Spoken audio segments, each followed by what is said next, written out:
Guide Magazine's coverage of the World Ultimate Club Championships Finals. I'm Liam Rosen here with Brian Jones. We have an all-United States matchup, San Francisco Fury facing off against Seattle Riot. It's going to be a great game, one of the most intense rivalries in the sport whatsoever. You have San Francisco versus Seattle. It's a rainy day here in Lecco. The clouds are rolling over, obscuring the mountains in the background. The field is still playable, drains very well, and there's been no wind this morning. Expect it to be a great final.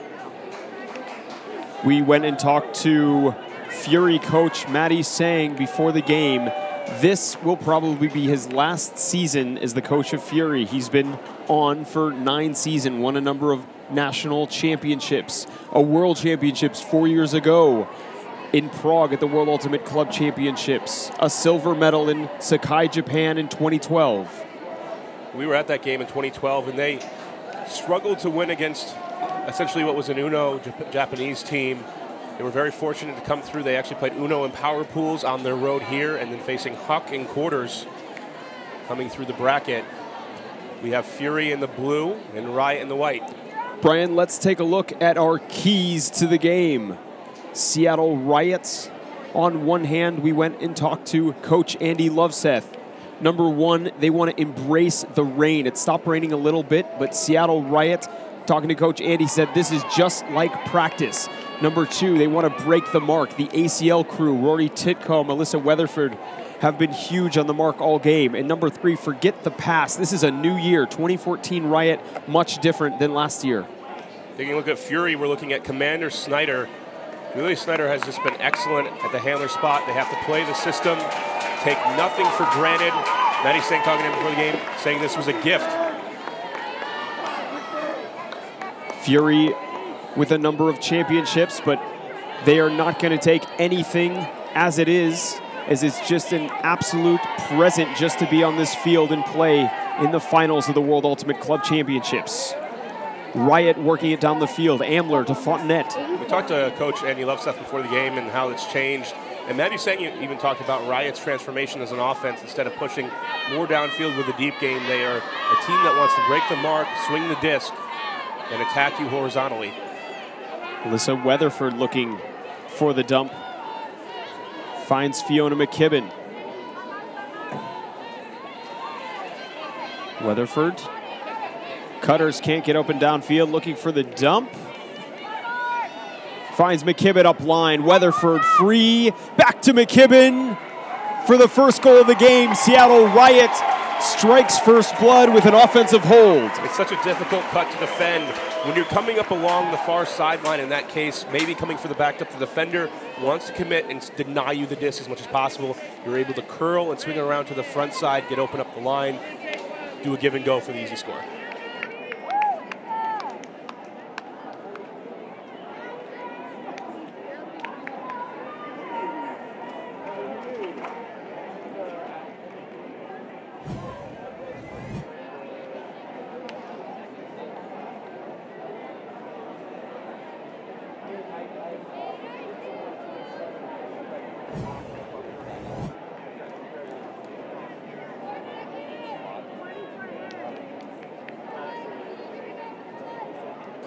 So, Riot with the first point of the game.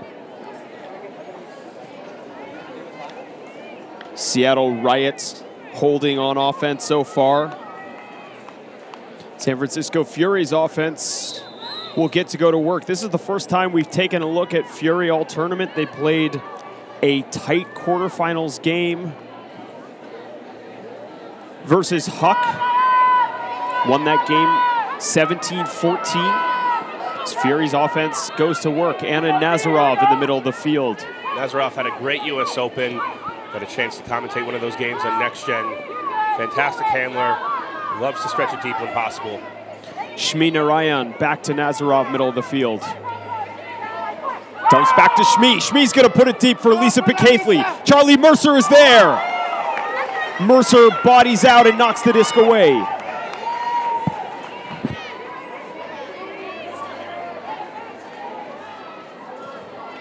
Early chance for Riot to get the break. Defense comes up with a turnover as Fury was trying to shoot deep. Boyden.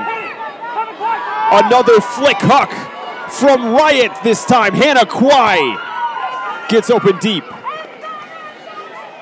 Kwai to Bradshaw. Riot with a chance to break and go up 2-0. Kelly Johnson with the disc. Johnson flips the backhand into the end zone. Jelly Boyden with the layout score for Seattle Riot. Getting pumped up. It looks like there's a call on the field. Game advisor coming in to clarify. Game advisor's new role here at the World Ultimate Club Championships 2014. They can rule, and actually not rule, but consult on those sideline calls.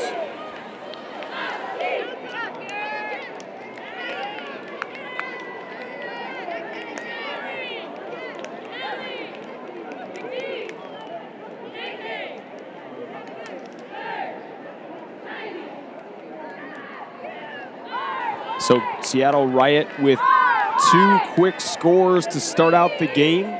Fury a turnover on a huck to Becaithley. Riot takes advantage of the turnover and goes deep themselves to set up a great end zone possession. Talking about the game advisors, they've helped out a little bit this week. Still some controversy because they cannot make calls on the field as we take a look at the D. Charlie Mercer, relative newcomer to Riot out of the University of Maryland. She lived last year in Chiang Mai, Thailand for 6 months. I know we have a lot of fans from Chiang Mai that are tuning in to watch the game.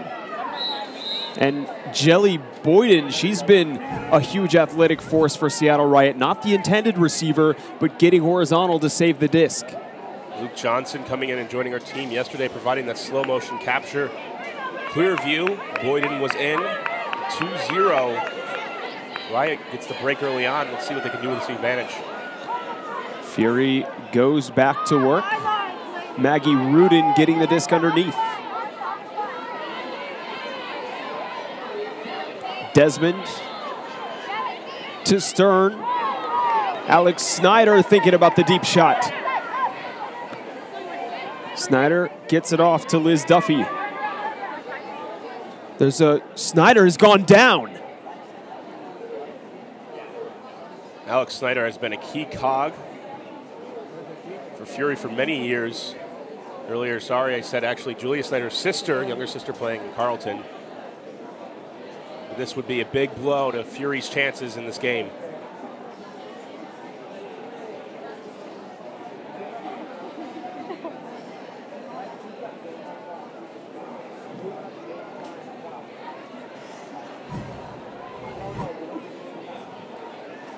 Snyder, nothing happened. Self-inflicted injury. She goes down holding her knee. I don't like to look at that. It's sometimes the knee injuries that look the most normal that can be serious. There was no contact. She simply bent down through the forehand. And now down on the field.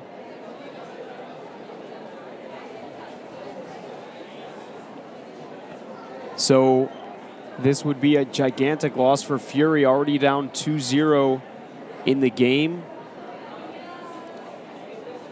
Looking to make a run.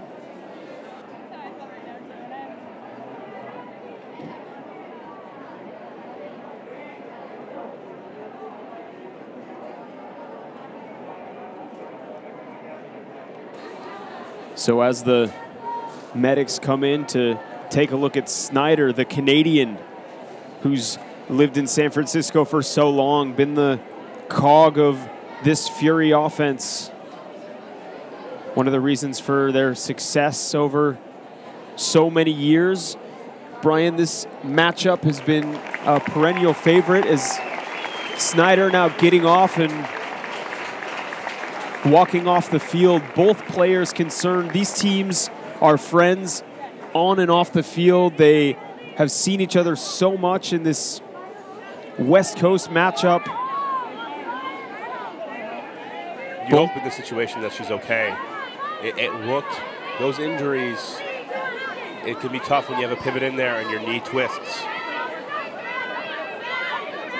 So Fury back to work. Claire Desmond with it. Desmond to Jorgensen. It's a slippery field. It's been raining all morning. Sun. Pick call in the stack. Fury marching to the end zone. Nancy Sun. Fury with the first point on the board. Lauren Kanemaru finds the end zone for San Francisco Fury, and they get their first point. It's so important to get that first one on the board. It doesn't matter what type of team you are. As the moment you get that first point on the board, your confidence is restored that you know how to play this game and getting off to that good start. Riot, on the other hand, has been in so many situations and so many finals, and that they have to remember that this is 2014 and forget the past. We talked about it earlier. It's important for them to realize that they're a new team, and that what helps is they've gotten a couple of new major players, Kelly Johnson to be one of them, coming over from Nemesis. It brings a different attitude. Andy Loveseth specifically saying it's 2014 Fury versus 2014 Riot. They view this as a completely different matchup. We talk a lot about what we call the ACL crew. 3 Riot players suffered ACL injuries that brought them out of contention last year. That's Sarah Davis, and then captains Rory Titcomb and Alyssa Weatherford were forced to completely sit the season out. Such a big swing. Riot still able to make semifinals in that year, falling to Scandal.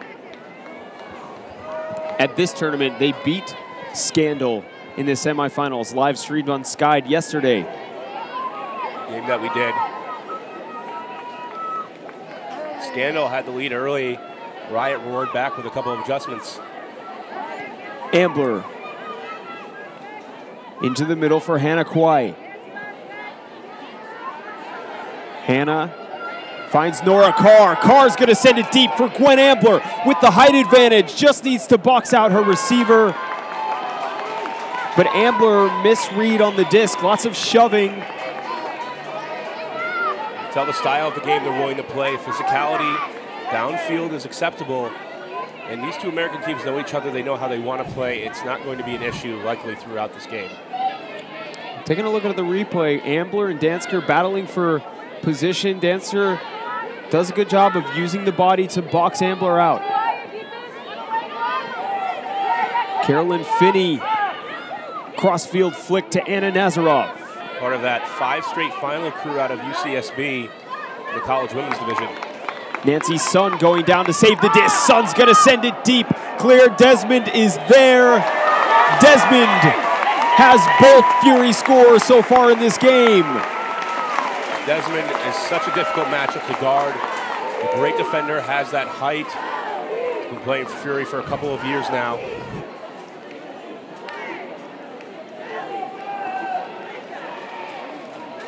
Sun, no hesitation, and rips the backhand. Nancy Sun, an often underappreciated, underlooked part of Fury's offense. She's so consistent, has big handles, knows exactly when to put the disc deep. Coach Maddie Sang for Fury, giving the players some instructions. Sang told us before the game this will be his last year as a Fury coach. It's been a great run for Maddie Sang. 7 U.S. titles. That's something many coaches, or if any coaches, can really boast of.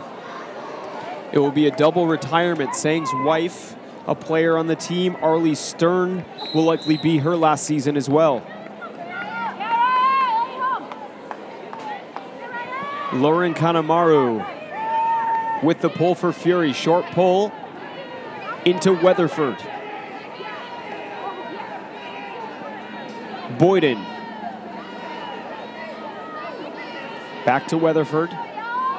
Fury employing flat marks, trying to get Riot to swing it back and forth. It was one of the things Scandal tried to do in the semifinal, and it had limited success, trying to clog the middle of the field. Still mostly vanilla person-to-person defense downfield. Ambler hitting Boyden. Now to Kate Kingery. Kingery up line to Boyden. Over the top, high release, saved by McKibben. McKibben swings to Ambler, crossfield.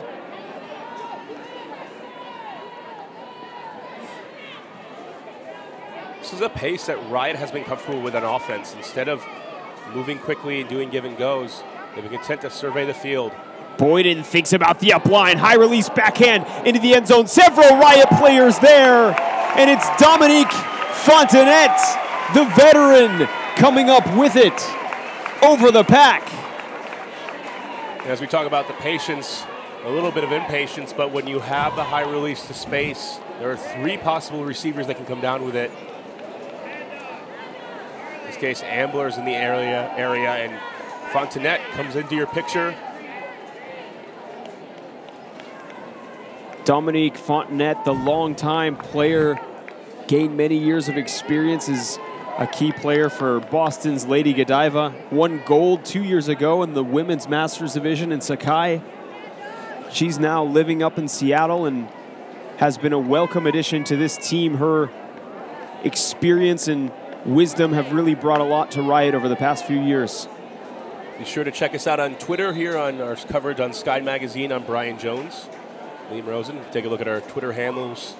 Be sure to tweet at us. We'd love to give you a shout out. Know what you're thinking. Maybe hopefully some people on the West Coast are still up.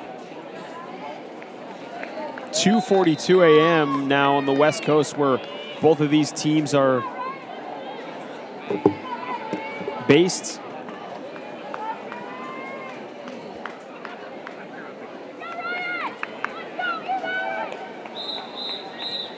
So the pull coming off for Riot.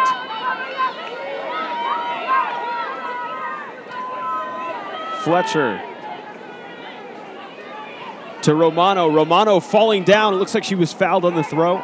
Stern, it's going to come in on 0, easily uncontested.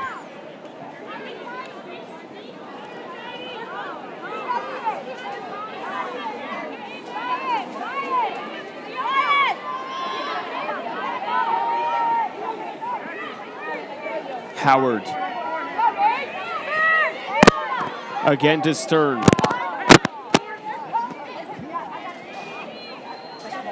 It's a call in the field.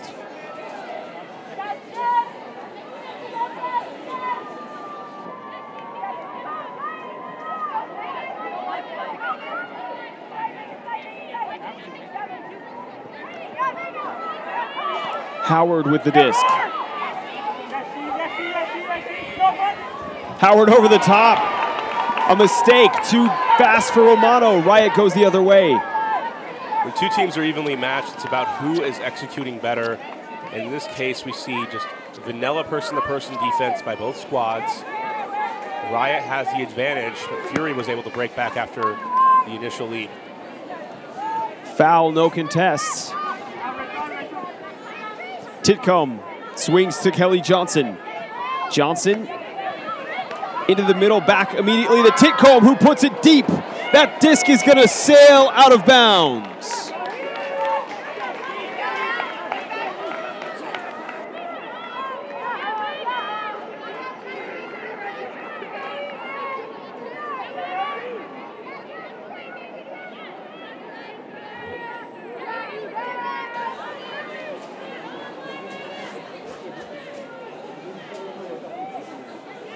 So it's Arlie Stern in her last season that will bring the disc back up for Fury. Stern to Howard, finding Lisa Picaithley. Geneviève LaRoche sends it deep with the backhand hook. Lakshmi is there. Excuse me, that's Daryani, but Rory Titcomb with a decisive defensive grab. Great positioning on defense, sticking with the throw. Titcomb to Idy. Far side, another hook. Charlie Mercer has position, but misreads the disc. Mercer's going to regret that one. Had an opportunity. Picaithley was giving chase, and I think Mercer heard the footsteps, thought she needed to make a play earlier than she had to. Romano back to Howard. Daryani pointing to the downfield cutters. Back to Nazarov. The middle to Picaithley. Picaithley right into the end zone for LaRoche. So Fury avoids the break off of 2 Riot turnovers. Still tied up here in Lecco, 3-3. Both teams with opportunities. It's going to be that way throughout the entire game unless these offenses find a way to settle down. Riot's pace is a matter of just, on offense at least, of taking their time and trying to be consistent. Fury is getting them in this high stall situations, and many a times, I think Fury has to make an adjustment, though, on those deep cuts because it seems that those cutters are already too deep for those throws, which allowed Titcomb to make the initial D.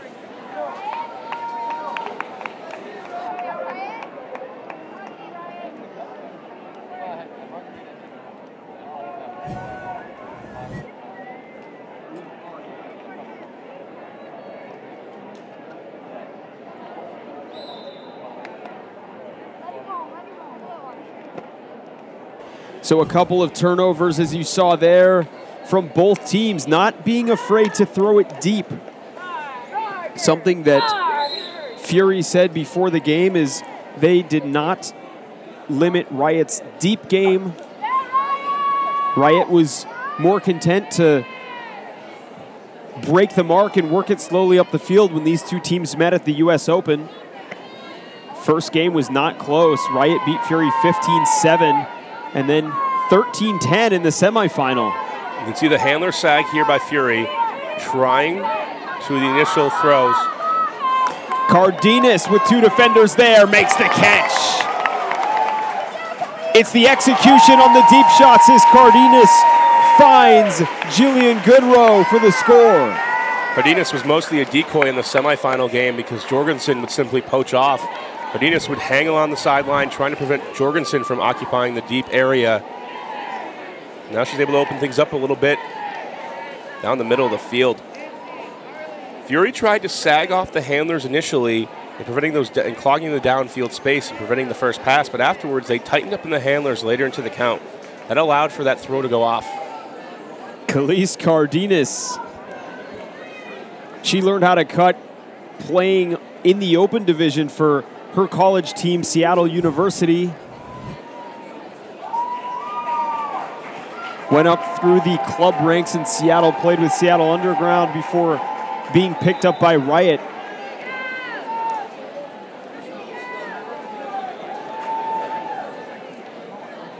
It's clearing up a bit here in Lecco. We had rain all morning, some last night as well.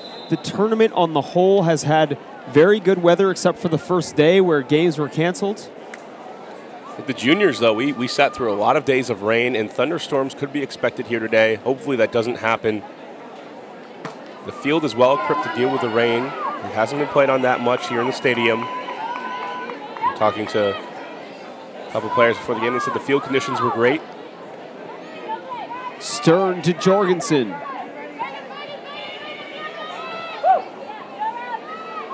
Far side swing, finding Romano. The horizontal stack is really compressed to the far side of the field, giving a large lane in the near side, allowing cutters more space to be isolated. Duffy, high release, finds Maggie Rudin. Rudin sending it deep, too far for Liz Duffy. We saw this in the Scandal Riot game where both teams weren't executing well on their hucks initially. There's been a couple of opportunities that have been missed by both sides. Who can execute better? And it's something a matter of no hesitation and confidence. When you have those two things, your offense can operate much more effectively than before. This back into play. Boyden to Johnson over the top. Fits it in for Sarah C.O. Davis.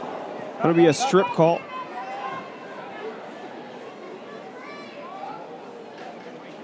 This disc is wet and slippery.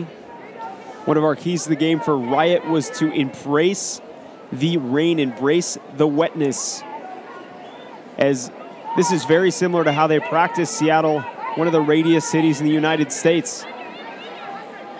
Zanizer was intended for Boyden. Picked up, though, anyway, by Shannon McDowell. Zanizer gets open under. Zanizer sends it into the end zone to space for Serge Griffith. And Riot has been executing very well here in the early stage of this game. Griffith has been a monster in the last several games. We did the one in the live stream against Scandal, and she absolutely dominated her matchup in Opie Payne. Payne could not handle Griffith and the speed. So Bailey Zanizer finding the end zone back on Riot. She was a standout player, one of the most dominant women I've ever seen in the college division playing for Oregon Fugue. If you want to see a fantastic video, check out Luke Johnson's 2009 Fugue highlight video, which has many great plays from Bailey. We have not seen the return of Alex Snyder yet. She's still helping captain this team and lead the lines. As a result of that knee injury earlier, you can tell there's a significant limp. I would say it'd be doubtful for her to return in this game. Snyder is still out on the field, giving players instructions before they go on. You want to not hope for the worst in that situation, that it's not a big tear. That injury just didn't look right when you don't have the contact and you have the twisting of the knee. I hope she's okay.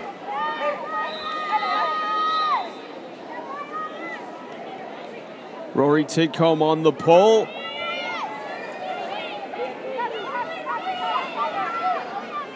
We'll see a side stack forming for Fury.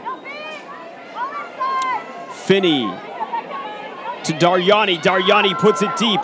Mad Dog with separation. Again, too far for Fury. Nazarov has been known to stretch it deep. We saw her do that at the U.S. Open. Normally back in the handler spot. Fury mistimed on their hucks.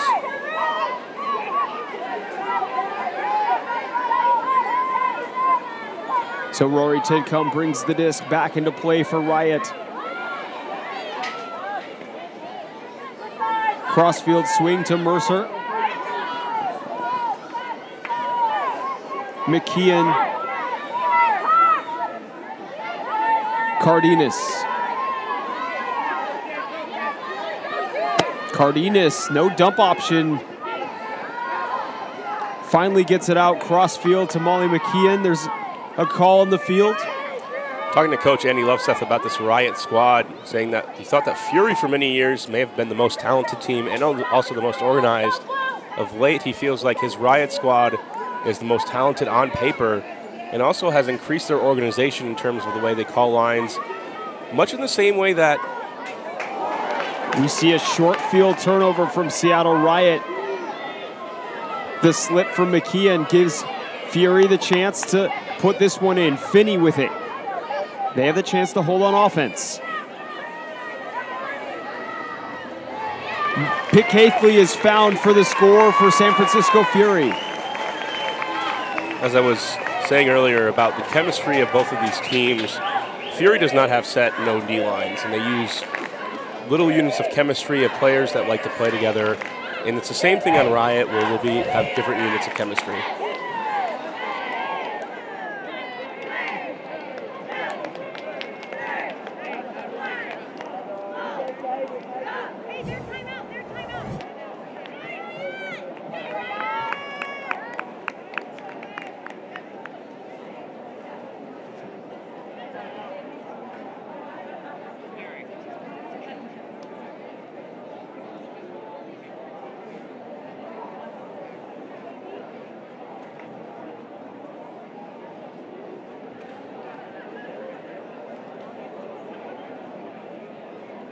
So both teams taking a timeout early in this game. A couple of miscommunications from both teams. It's been the deep shots that haven't managed to connect for San Francisco Fury. Hey,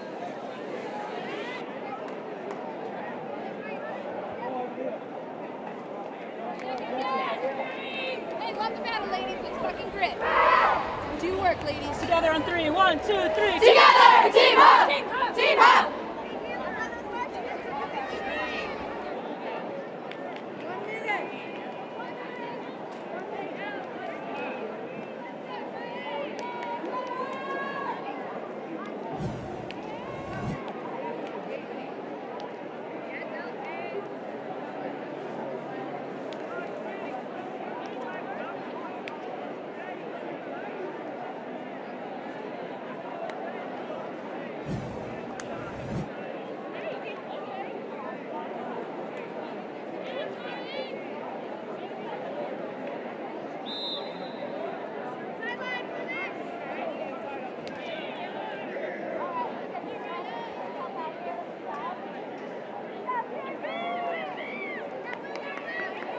Come in.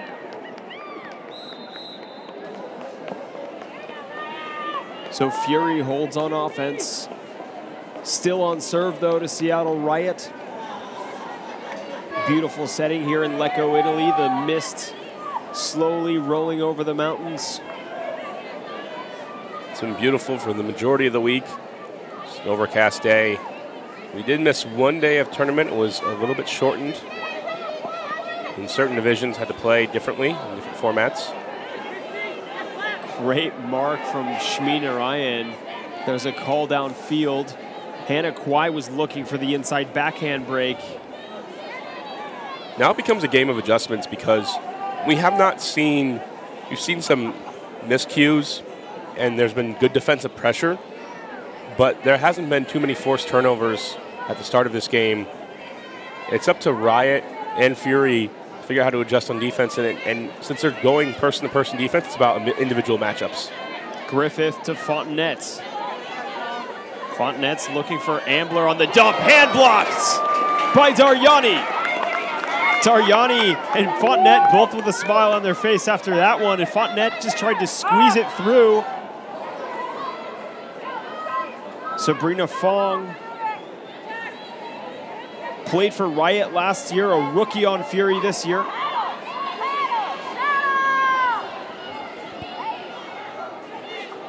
Fong, hand block the other way. It's going to be a foul call. You could hear the slap up here. It's pretty clear.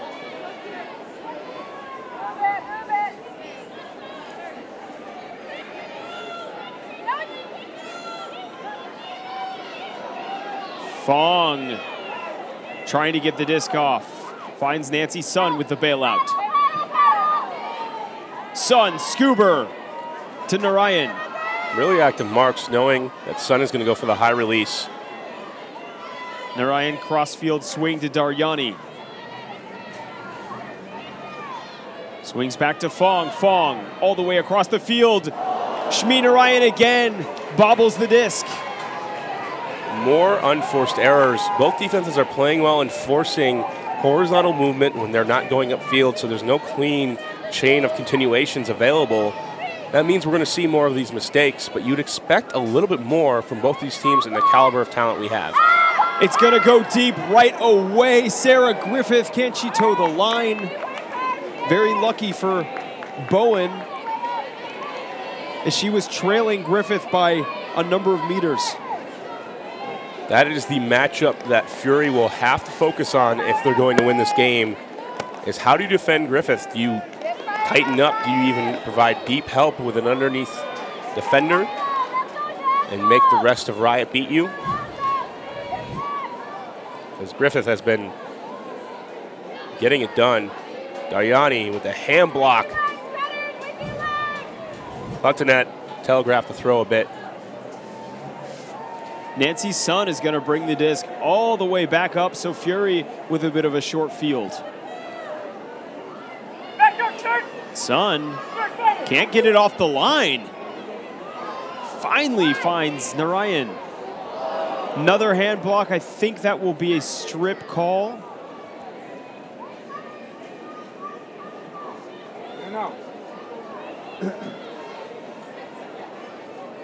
Classic isolation offense for Fury that we've seen over the years. 3 cutters in the back, 3 handlers, and 1 isolation cutter.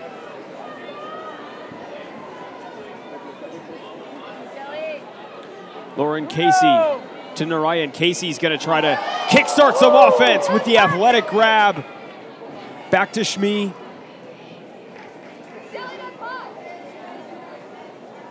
Boyden just making plays throughout the rest of this game.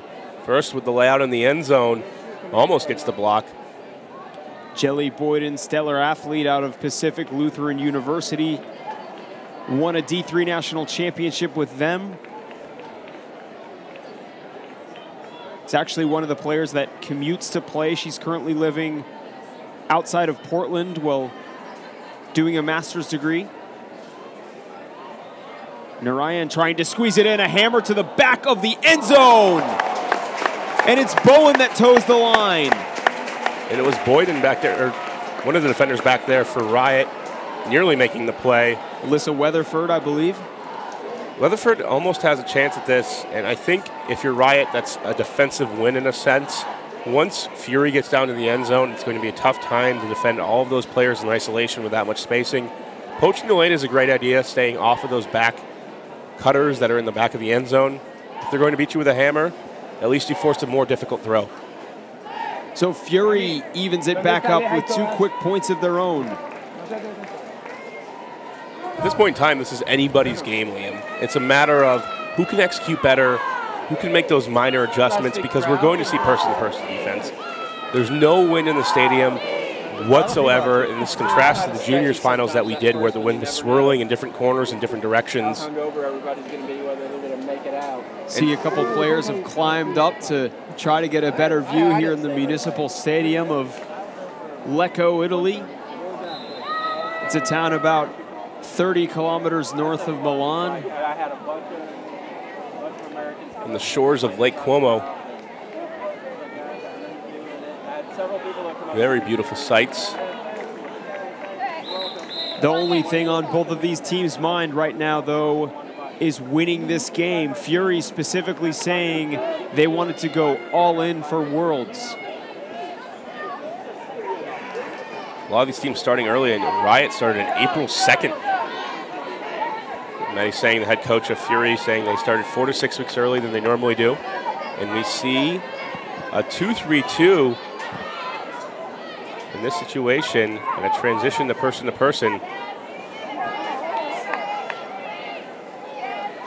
Khalees Cardenas and Riot is just blowing this zone defense apart. Not a care in the world. Very close now to the end zone. When you have Ambler and the high throwing capabilities, zones become pretty useless.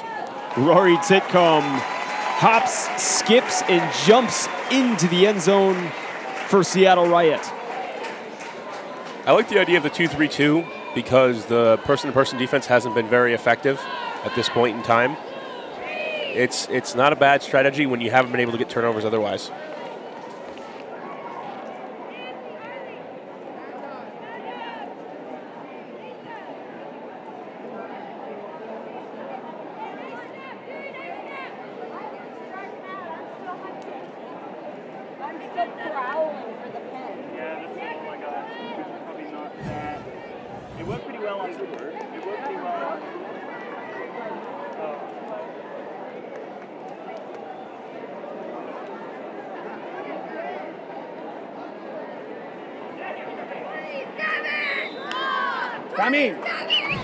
Tommy!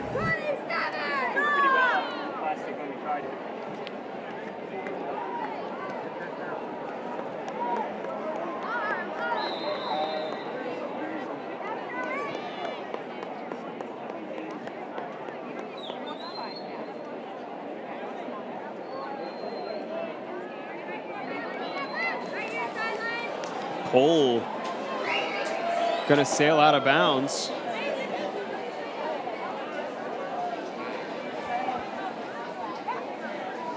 In this game, those are the types of mistakes that can make the difference. You're giving a short field, and look at the last couple of possessions Fury's had. As a result of a missed huck to Griffith, the throw went out of bounds, and they got the field with 20 yards to go.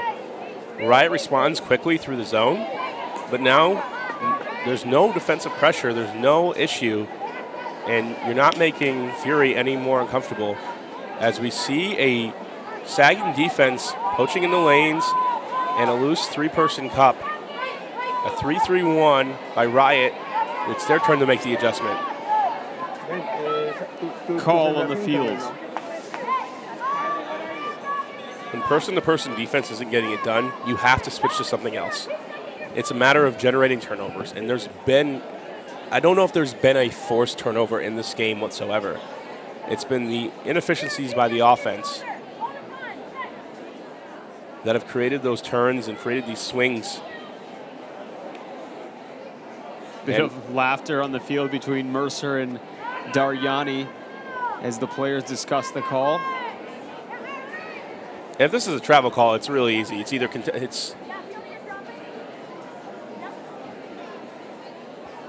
there's no reason for this to go on. I'm not sure what what the call is, but you're in the middle of a cup.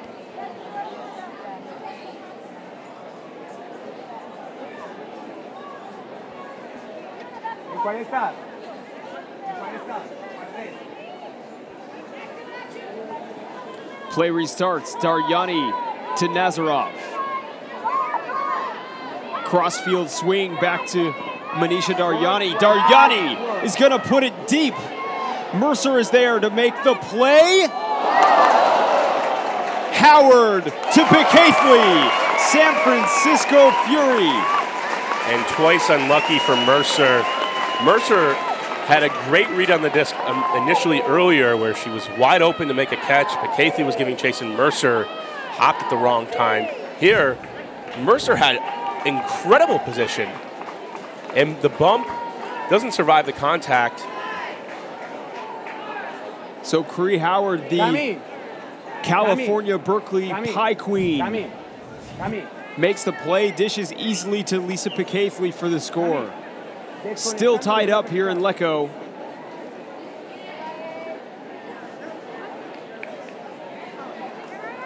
It's 6-6. There's been breaks in this game. Both teams have gotten it done in the defensive end, but it's not been because of forced turnovers.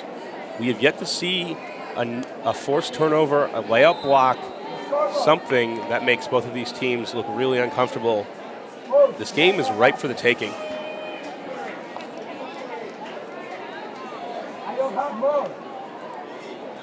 Riot offense back on the field. Like San Francisco Fury, Riot does not run set offensive and defensive lines. There are units of players with good chemistry that work very well together.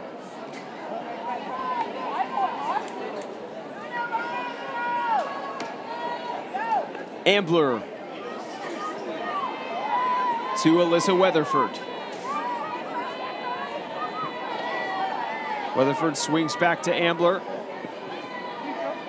And some sagging here by Fury. Riot can gain a couple of meters with their handler swings. You see right now, this is the way to poach. You're taking away a look, and as soon as you see the pivot over to make that throw, they're back on their person. They're back on their matchup. All the way across the field to Hannah Kwai. Kwai back to Weatherford. And more poaching coming over from the far side of the field. Knowing that it's going to take a long time for the disc to get around, the way Riot's playing, they're not moving the disc very quickly. Weatherford into Kwai, near layout from Duffy. Titcomb flicks to Weatherford. There's been not enough pressure to make Riot move quicker than they want to. They're just taking their time because they know that they can solve the situation. They're sitting there for 4 to 5 seconds, surveying what's going on, making the break throw. Titcomb with a lot of space, finding Griffith. Speaking of the break throw and the other break throw, Titcomb to Griffith, double forehand breaks to Khalees Cardenas for the score. Great movement by Riot. I like the initial set by Fury. It's a smart thing to do, but there's still no defensive pressure because the cutters are well spaced downfield for Riot. The defenders can't maintain, and they're not forcing them out in these situations, which means Riot is just content to break the mark, not swing the disc, or sorry, to swing the disc, but not send it deep when they see they might have a few steps. You're not being effective with your defense. It's time to start being riskier and riskier and change things up. Force them out, make them make that play. It doesn't matter if it works one time, you do it again because it's their weakness. San Francisco Fury in their 17th year as a squad. They were founded in 1997. No players remain from the original Fury squad. They do have some players that have played with Fury for many years. Alex Snyder, who you see on your screen, is one of them. She went down early in the game in the second point with a knee injury. Again, doubtful to return. It was on a pivot. She's hopping across the field. Can't put too much weight on it. A significant limp. It's a shame that when that happens because you want to see both of these teams compete at the highest level. Just like we saw in our semifinal yesterday at Bravo versus Revolver in the men's division. These are 54 or 50 of the best athletes in the game.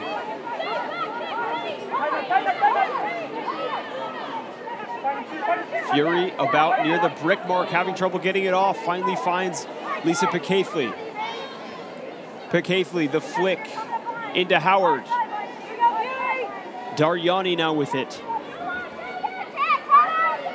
Daryani, a miscommunication with Anna Nazarov.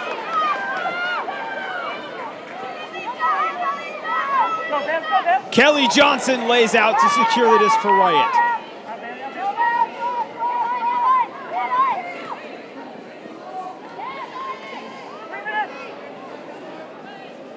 Another layout. These are significant, pivotal points in this game because we're playing a game to 17. Half will be at 9. If you can extend a lead going to half, it'll be a great advantage. Bayshire. Back to the middle. Stern. Now to McKibben. Shira Stern. Boyden secures the disc. Look at the spacing by Riot. The cutters are bunched up on the far side of the field, allowing this giant lane. Sennheiser is going to overthrow Shira Stern.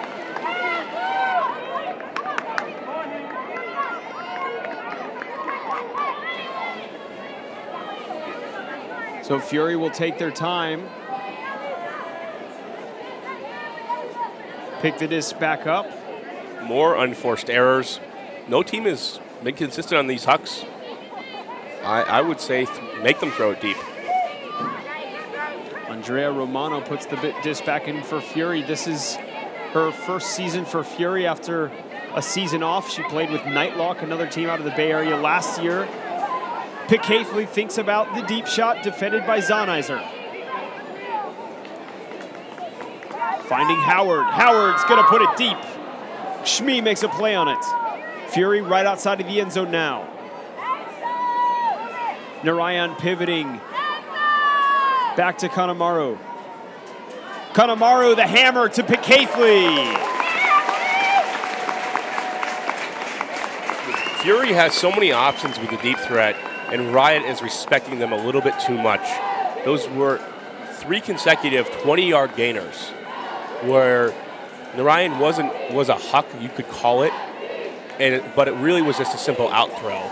The defense needs to ratchet up the intensity for both sides. You can't be content with just having a slow death, I call it, which is allowing the teams to work it up the field with no problem. Riot, we've seen try to take some risks and some shot deep with their defensive lines, and be a little bit more risk-taking in those situations, and it hasn't worked out. Which team can get a hold of the huck? Which team can force the defense into doing something different? That's the team that's going to have the first advantage in this game.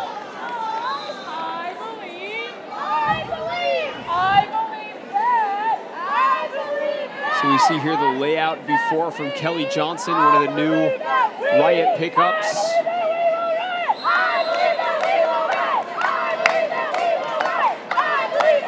Lots of near plays on that last point, but it was Kanemaru to Lisa Picaithley, the former polar bear and former Hawk out of Las Positas College in the East Bay. She'll be watching her former team, the San Francisco Polar Bears, compete in the mixed final later on today. Picaithley, one of the front runners for the Callahan Ward last year out of University of California, Santa Barbara. Weatherford into Kwai.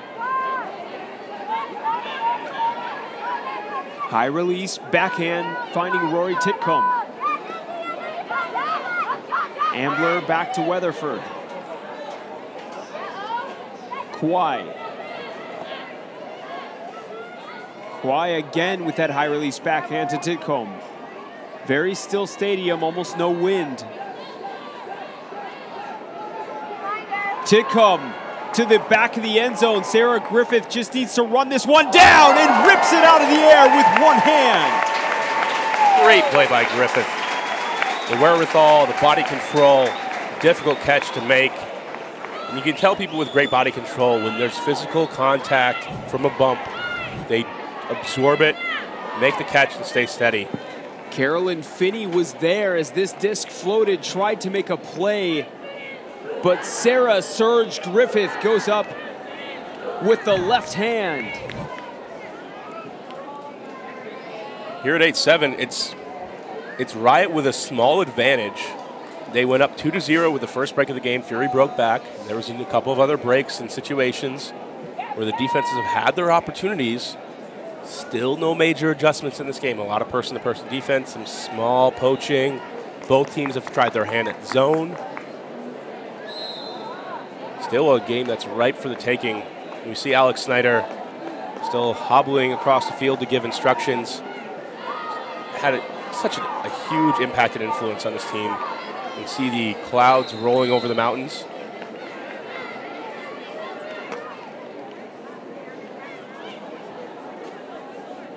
Important for both teams, too, they don't have set offensive D lines here on Fury. Both teams need to substitute freely at this point in time and maintain fresh legs. This is a longer game than a USA Ultimate, and it makes a big difference. Down the stretch, we saw Johnny Bravo and Revolver both get very tired in the men's semifinal game yesterday. Asked Matty Sang if he thought the lines would tighten up as we see a near turnover, but controlled by Howard. He said there are certain echelons of players that sort of know their role, but they run it very liberally with Pick Hafley into the end zone, and it's Deed. Emily Basher, there may be a foul call. Unless there was contact coming over the top, Basher made a great play from the backside. And this is what I wanted to see from Riot. Take a look here at the slow motion cam. And Pick Hafley. Lisa P stealing the show in the way of the replay. But that's okay. We'll let the players sort it out on the field.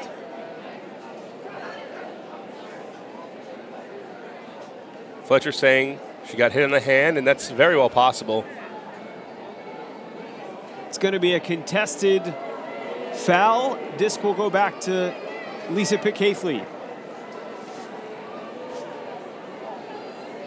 Pick Hafley, another one of those players that learned to play Ultimate in the open division. So we can see here another look at the replay. Hard to tell if there was contact.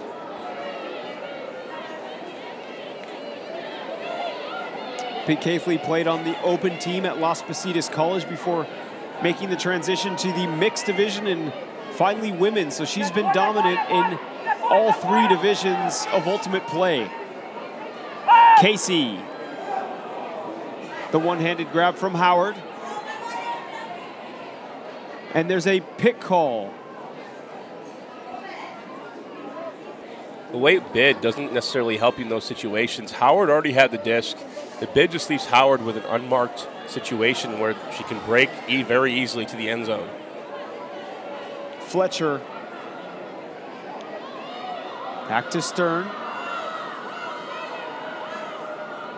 Fury getting pushed back a little bit. Stern with it again. Stern with the quick fakes, finding Fletcher. Fury not in their usual end zone set, which leaves one isolated and three cutters in the back of the end zone. Nancy Sun finding Bowen. Bowen puts it in space, and it'll be an easy grab. Said that a bit too soon, I think, for Cree Howard, who lays out to secure that one. With a player with that athleticism, that is an easy grab for Cree Howard. She's been making plays a couple of times, going deep. The one against Mercer, absorbing the contact. Here, extends. You expect Howard to always make that play. Andy Loveseth there in the green jacket, second year as a Riot coach. He was an assistant coach last year under Ben Wiggins, has also been an advisor for Seattle Sockeye in the past. Loveseth, one of the founders, along with Wiggins, of The Huddle. And Ben Wiggins has had a lot of influence on this Riot team. Wiggins finally taking a year off from coaching, is expecting a baby Wiggins coming out later this year. So he's taking some time off to focus on that. We get to see what faith in which defenders Maddie Sang has. This is for half. Pretty much near a universe point D-line you're going to see. Desmond Nazaroff on the field. Finney. A couple of others.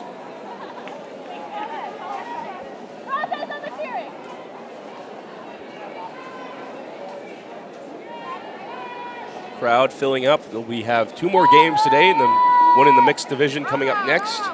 And after that, we'll have the San Francisco-Seattle Open final as well.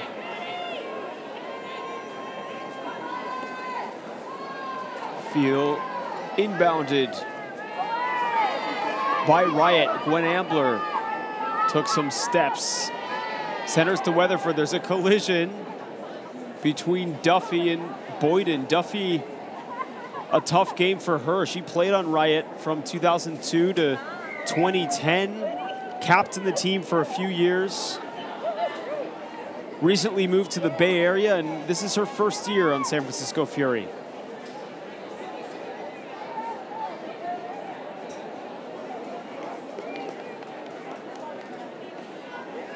Weatherford looking for the break.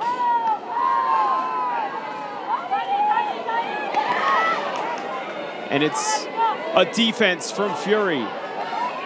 Break throw led a little too far right into the hands of the Fury defender. Nazarov, far side to Finney.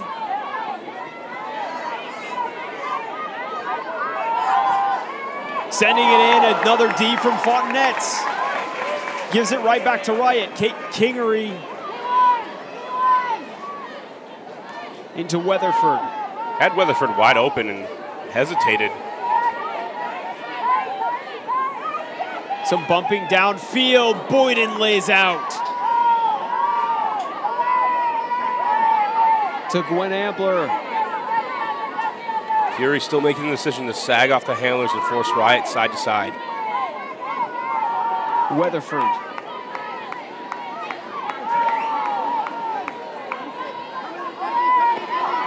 Boyden to Griffith. Griffith's going to put it deep for Gwen Ambler. She's going to need to run it down. Lays out!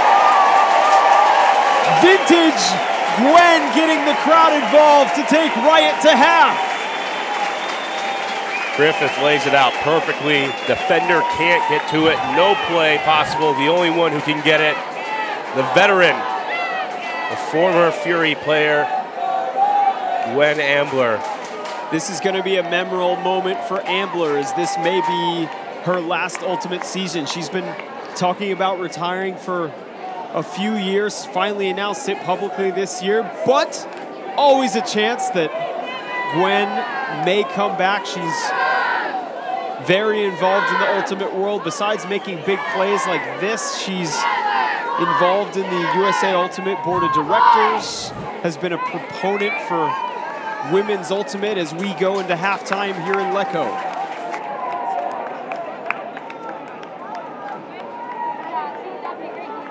Yeah, as we go into halftime, both teams can still have a lot of defensive adjustments that they can make. There's been very little defensive intensity to force really almost any turnovers. Been a couple of deep Ds, a lot of unforced, just poach Ds, throwing to the wrong person. Riot, lucky to get out of here up 1 and going into half, and I would say the same for Fury being this close. The offenses have operated okay. Both teams are playing okay. We haven't seen anybody's best game. And it's coming in the second half. There may be a few key strategic adjustments. I think the defenses have to ramp up the pressure on both sides, and who can execute better in the second half. It sounds obvious. It's about playing with confidence on that offensive line, however they manage it.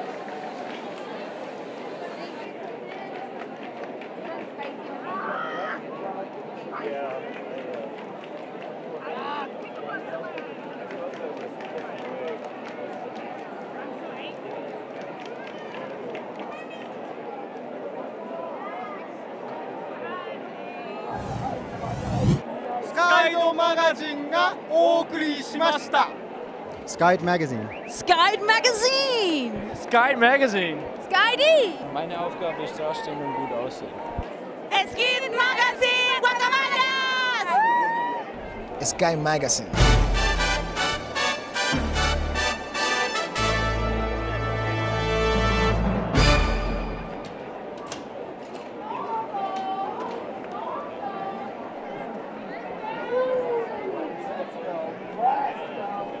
Mail time, everyone. Vero. Kip. P-Cap. Carl again. Sophia. Exton. Lingo. And one for Cal.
If you're still with us here in halftime, we're going to go inside the Riot huddle for a look at what the players are saying about this second half.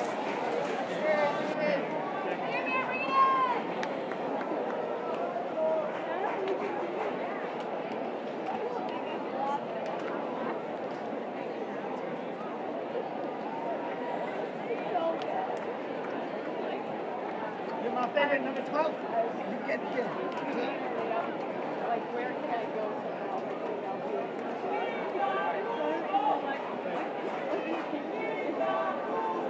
We're going to bring our love, we're going to bring our trust, we're going to bring our eye contact, and I'm going to dare you to over-communicate. Oh my. Double dog. Communicate.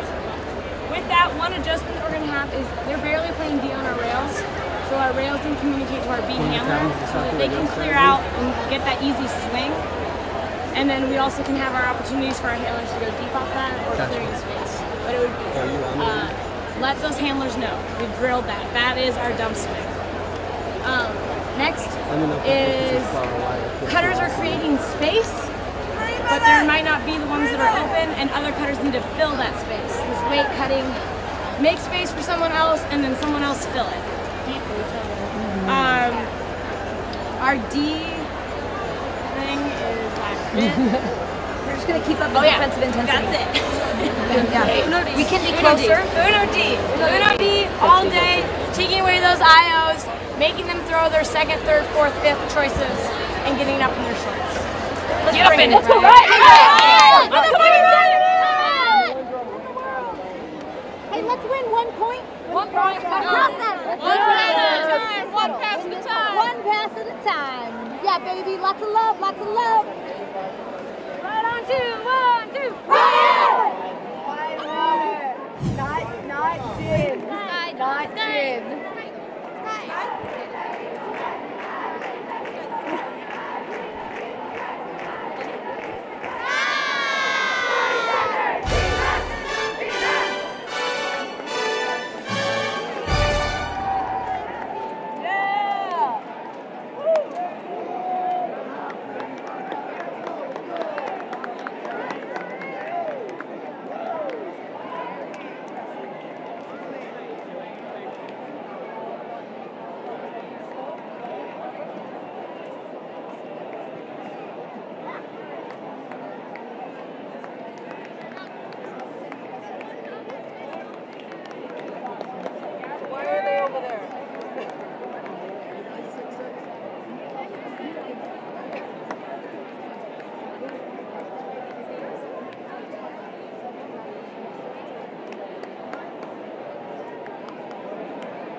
Coming back after halftime, Riot up 9-8.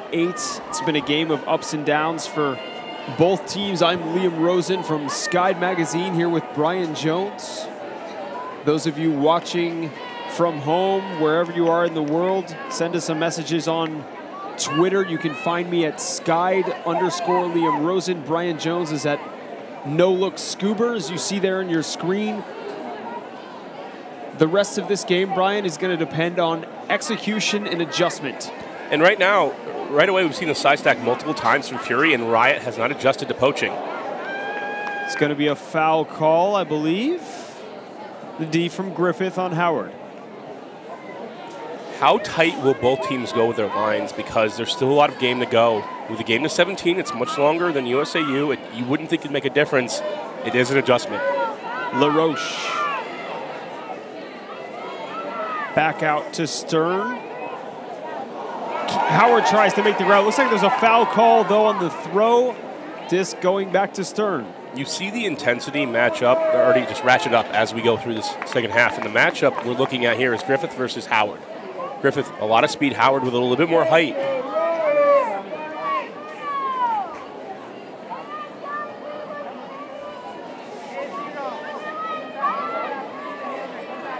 Stern disc back in.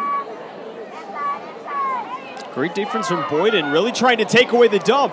And that was all the work of Jelly Boyden on the mark. Rotating every which way, stopping the downfield disc and then the huck.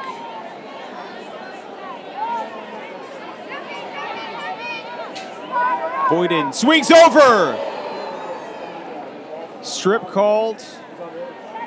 No contests.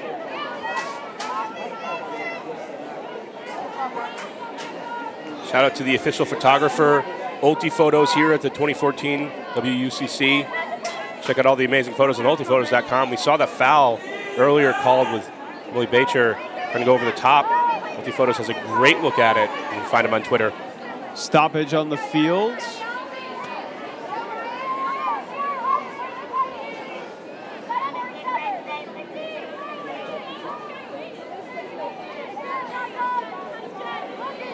Boyden still with the disc. Finds Kelly Johnson all the way up line. Johnson seeing Griffith. Griffith is there! So it's the open side look for Seattle Riot. Cutters just getting open deep. Serge Griffith has to be the MVP along with Boyden of this Riot squad at this point in the game. The main difference maker, so much speed. We have not seen an answer for Griffith. Scandal chose to put O.P. Payne in that matchup as opposed to Jorgensen on Cardenas. And Fury has had no answer.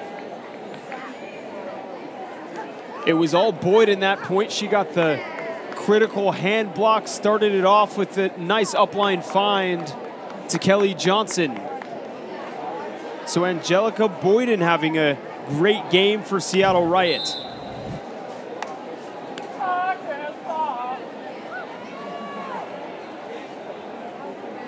And Riot continued to ratchet up this intensity. They're choosing to play person-to-person defense. Lou Burris has had some great articles about choosing to play person-to-person the entire time usually means that you have faith that you're the most athletic team on the field. We've seen a couple of small adjustments, some sagging from Fury, a 2-3-2 from Fury, and a three-person cup from Riot. Pull from Titcomb out of bounds. Rory Titcomb rejoins the team this year, forming part of the leadership after a year off, a ACL injury during tryouts for the World Games team.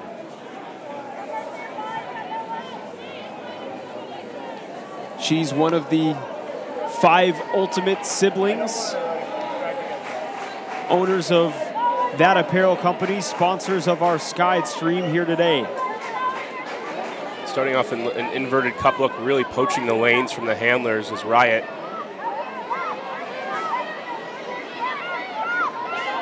And they transfer to the three-person cup. Cardenas nearly with a play on the disc, but it swung back to Finney.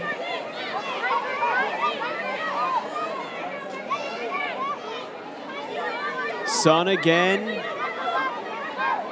working with Stern. It's a forced middle three-person cup, but it goes inverted, meaning it forms into a triangle when in the middle of the field. This allows any throw from side to side, any throw back. Tries to prevent throws down the middle. Great find from Sun into Finney that was poached on the other side of the field. Now Cree Howard stuck on the far sideline. Howard into space, Sun lays out. Secures the disc. A bit slow getting up for Nancy Sun. Flips it into Howard. And Howard finds Jean-Vive Laroche, the Quebecoise living in San Francisco for quite some time. She was a huge asset for Fury as part of the U.S. national team in Japan in 2012. Good response. You can tell that these offenses are used to pressure because of the way they navigate. They don't take the first option. This has been the difference between the North American squads that we've seen and amongst the other European and international squads that like to go forward at a much bigger pace. The Americans are fine with going side to side, much more comfortable with being much more patient, making better decisions. Nancy Sun and Arlie Stern are having to bear the brunt of more of the work, with Alex Snyder going out with a knee injury early in the game.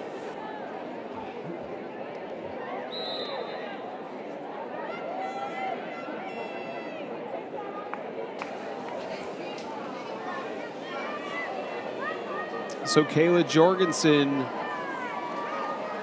on the pole.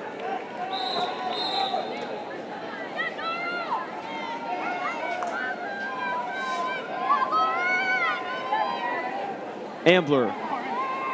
And Ambler, Titcomb, and Weatherford. This has been Riot's steady offensive set. Another collision. Duffy goes down to the ground. Body's going flying. Maybe women's ultimate, but it's still very physical on the field. We've seen Howard absorb contact going up for discs. Griffith, not shy at all of getting into the play. Titcomb swings to Weatherford. Nora Carr sends it deep. Ambler's there again. Gwen Ambler, 2 big scores for Seattle Riots.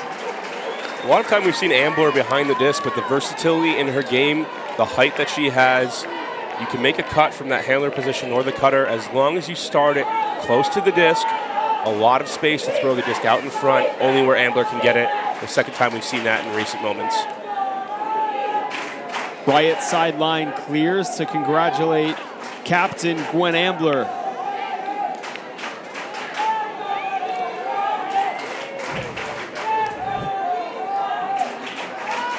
Take a look again. No chance for the defender. That's the type of hucks you want, and we haven't seen that type of execution. A lot of short hucks. The wind here is, as for all intents and purposes, is completely still.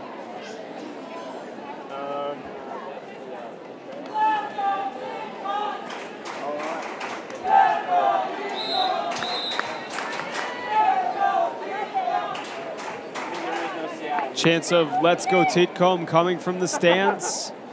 Rory Titcomb out here with a lot of fans.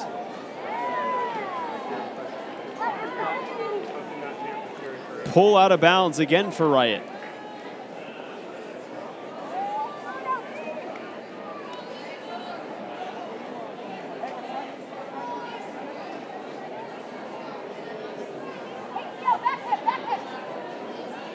Still person-to-person defense. A poach on the far side of the field, but Kelly Johnson near side playing tight on the handlers. Nice play clearing out the middle. Maggie Rudin doesn't think twice about putting it up for Claire Desmond. Hannah Kwai with the block, but Desmond recovers the tip disc. You're not going to see a better play than that in this game. Desmond tips the disc, and the first attempt absorbs the contact. These are big-time athletes here today. Desmond, oh my goodness, Liam. The crowd is loving it. Hannah Kwai pretty much did everything she could have to make a play and get the D, but Claire Desmond comes down with it. We'll take another look at the replay. Maggie Rudin with the flick huck, and Hannah Kwai extending. Play of the game so far, Claire Desmond. Desmond almost got it on the first attempt, and the explosiveness to make that adjustment. The timeout on the field. Claire Desmond getting it done for Fury, the former U23 gold medal winner last year in Toronto, and UC Berkeley Pie Queen, as both players talk about it in the timeout.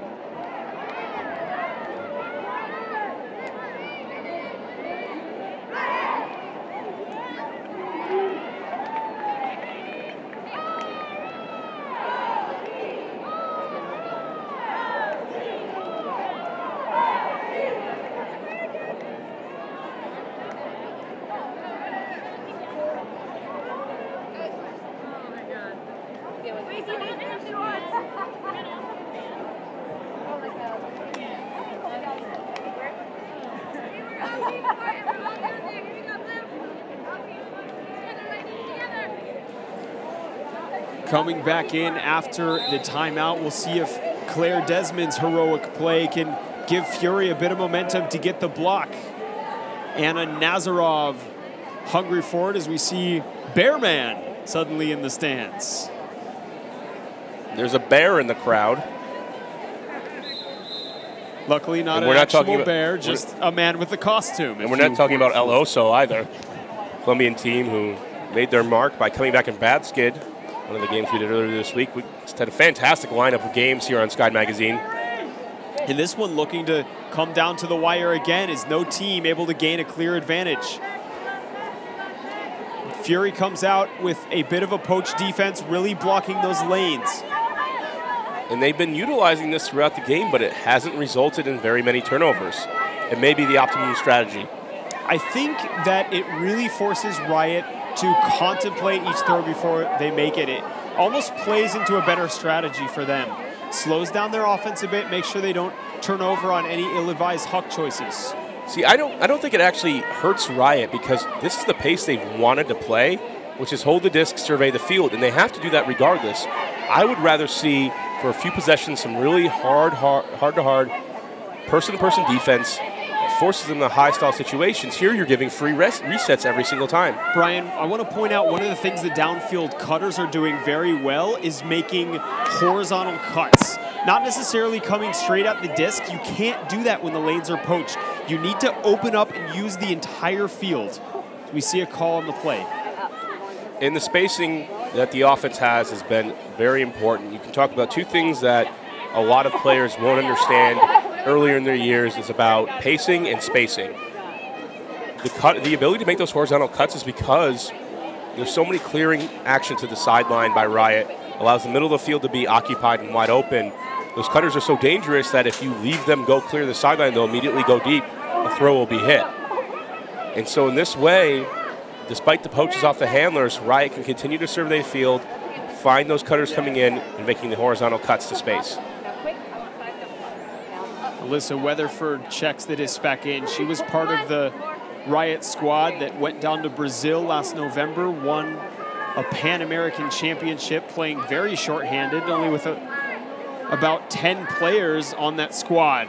So Riot fits it into the end zone. Gwen Ambler to Dom Fontanet. And Fury does not have an answer for what Riot's offense has been doing because they forced Riot to go deep. They've hit Ambler a couple of different times. They try to make Riot be patient. Riot loves to play that game at this point. They're not the same team they were a year ago. Maddie Sang talked about it. Andy Loveseth talked about it. They love the side-to-side game. They love to break the mark. They're content doing that throughout it. Seattle Riot up 12-10 on Fury. It's hard to find a team anywhere in the U.S. that is more involved in the local community. Many of these girls are high school or middle school coaches. They give back by hosting women's clinics every year. They've ran college coaching sessions at the Northwest Challenge, which was a large women's college tournament this year happening in Seattle. And they're really fostering the next generation of Riot players. Thank you so much. We'll take a look at head coach Andy Loveseth of Seattle Riot. Tintcombe pulls off to Fury. Fury has kept together despite the absence of Alex Snyder with a knee injury early in the first half off of a pivot. Snyder has been still on the sideline, helping the team, but just a dominant force at handler. Fury's a deep enough team that they can bring in more players to fill that role. Both of the San Francisco teams, Fury and Nightlock, even though Nightlock could be considered by some as a second team, Nightlock is very similar to Fury. In fact, some former Fury players like Claire Sharman went back and played Nightlock this year. They both make it to Nationals and do very well. The Bay Area is just such a wealth of ultimate talent. You see that across the divisions as the Polar Bears and San Francisco Revolver are in the finals here at Worlds.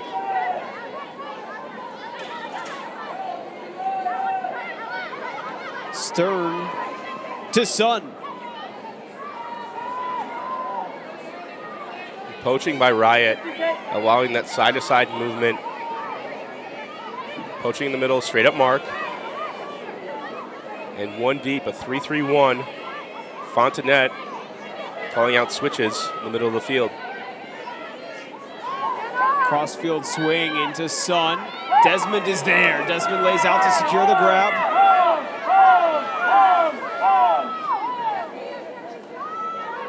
Jorgensen Jorgensen finding the end zone clear. Desmond rips the disc down over Sarah Griffith. Desmond is the only thing keeping Fury in this game at the moment.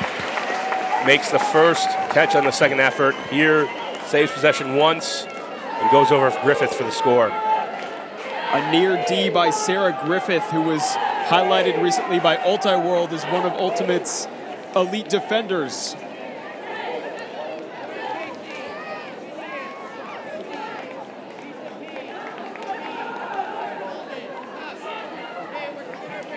Manisha Daryani, always active with the clipboard, writing down stats and calling lines for San Francisco Fury. 12-11, Fury still has to make a pivotal adjustment in this game if they're going to win it on defense. Griffith may have had a hand on that. Claire Desmond. 2 spectacular catches for the San Francisco team in blue. You can see some of their sponsors on the back. Ren Fitness, Patagonia. Ren Caldwell is spotted on the sidelines as well, wearing a Riot jersey, has gotten very involved as one of Riot's trainers. And there's the deep shot. Fontenette lays out, clap catch, and makes the grab. Fontenette needs to get it off the sideline. Foul called. Just enough time to pick up the hat. That will slow down. Ultimate Player is all about the swag. Fontenette can always be seen. Trademark is the backwards hat with the pigtail coming out of it. Weatherford's being face guarded. Fontenette throws to space. Into Ambler. That's her third of the game. Griffith has had a great impact early on, and Fury really focusing on that matchup, and Ambler has picked up the slack, scoring a couple of deep discs and operating in the middle of the field. Now at 13-11, we have cap at 100 minutes. We may get to a game to 17 here today. We get to cap, we'll add 2 to the highest score. And it's very important now that Fury gets a break on one of these next 2 points. That could really put the pressure on Riot. First, they have to score on offense, which has been no easy task. It's been difficult for them to get it in to the end zone. As Desmond has been making great plays, and Fontenette, talk about physicality, winning the battle.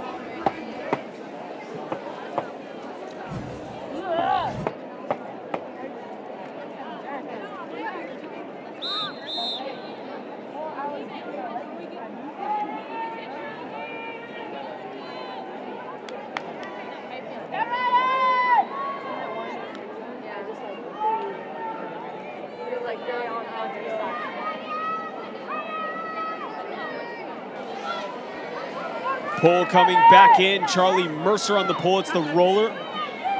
Stopped by Fury. Fong. Pacafely had the deep option available on Mercer, but was too deep for the throw to come. Fletcher. Lots of poaching on the sideline from Griffith, and Fletcher hucks to space. Sabrina Frong is free, and Frong to Shmee. She's out of bounds. Going to be an injury on the play. Lakshmi Narayan knocked the wind out of herself with that grab. And I'm not sure that was an intentional huck to Fong in that way. Fong looked to be coming under. Not knowing that the throw was coming, Johnson bit on it. There were 3 other defenders in the area. Looked like a high stall bailout. Brian, I love the relationships, the love and spirit between these 2 teams. We've talked about before, fierce competitors on the field, friends off the field. As Narayan bidding out of bounds, can't get a hand on it. So Riot with a chance to really extend this lead. 3-point lead here could be the dagger. You have the player you want with the disc, Kelly Johnson, coming over from Nemesis, has played a big role on this Riot squad. We haven't said her name too much today. Played a lot of defensive points.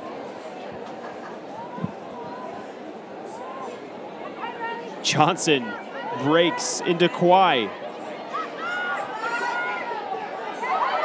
Kwai, trust throw to Johnson. Riot looks great, breaking the mark. Fury hasn't been able to shut that down yet. Griffith to Kwai. Back to Johnson. Kwai, loose mark from Finney.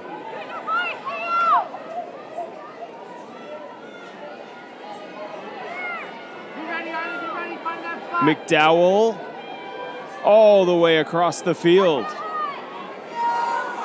Emily Basher. Be close, Tiny. Be ready. It's going to be an inside break for Riot. Gets Finney off her feet, but there's a call in the field. You see the throwers using effective fakes to move that mark. Marking is such an underrated part of Ultimate. Something that really needs to happen every single practice is focus on good fundamentals.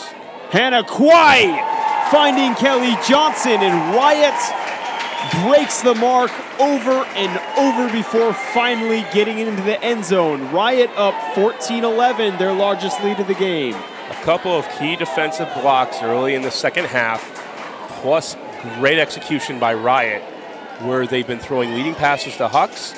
Fury doesn't have an answer at this point in time defensively. They have to hope that Riot starts with their unforced errors like they had in the first half to get back in the game, because when a team is hitting both on the deep shots and on the unders very efficiently and is content to dump swing if you bring a poachy defense and is content to hit the deeps if you play more pressure, you have to load up with athletes, hope that you can make the play.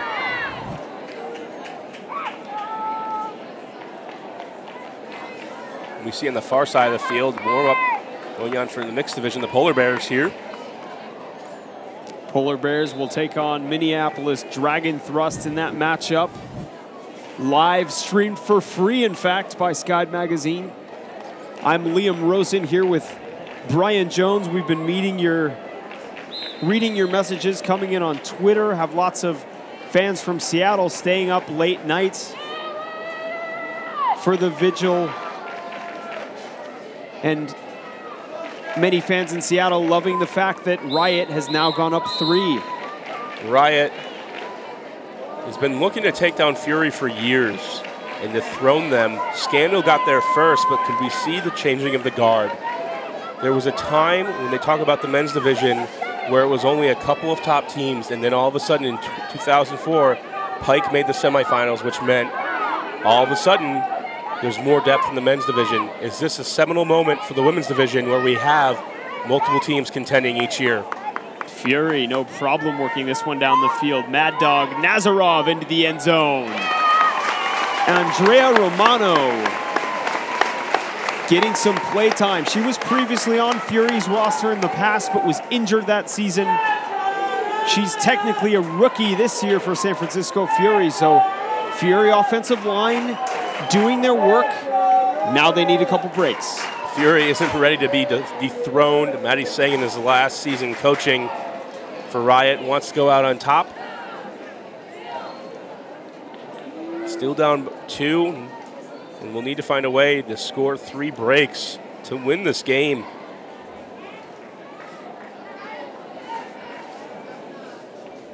And this is a point in time when we look back at our keys to the game, especially looking at Riot.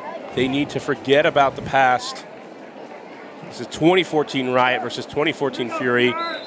Despite the 7 national championships by Fury, they've been in the title game every single year that Maddie Sang has been a head coach, and I believe at the US Open it was the first time they ever lost back-to-back games. Seattle Riot has struggled in the past with mental game. They've even brought up a sports psychologist one season to talk to them after so many finals losses.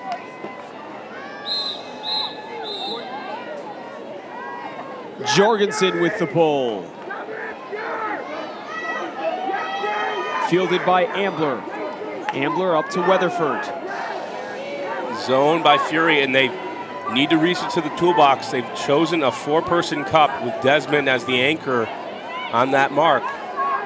Forcing middle, so it's a 4-2-1 with 1 deep. And usually this zone is very effective in the wind. They can't let passes like that off to Jillian Goodrow. Nobody attacking the middle of the field for Riot whatsoever. You can see there's just blue jerseys and a lot of green space. Ambler finding Fontenette far side. Fontenette opens up the field, and Fury is not there to make the deep reception as Jillian Goodrow brings it down for Seattle Riot. The 4-person cup is a sign of a desperate squad. This is a zone that is very effective in wind and can be carved up like butter in no-win situations. Riot has shown the ability to be patient. Fontenette even hesitated. That throw was so wide open. It didn't take great vision to find it. Nobody on Fury had any idea of where that defender or the receiver was. Fontenette just had to make an okay throw. Dominique Fontenette has been a big pickup for Seattle Riot. She's been a winner all of her life, starting with her Callahan Award win in 1997. She continued on to win championships with Superfly, spending years on Fury, as well as Boston's Lady Godiva. Was on the World Games team in 2001 and 2005, so bringing a winning tradition to this Riot squad.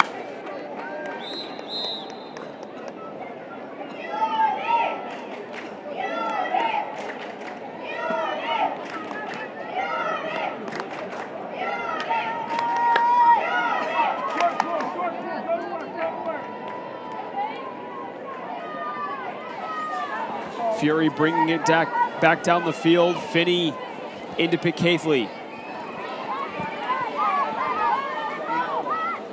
Picaithley to Daryani. Narayan.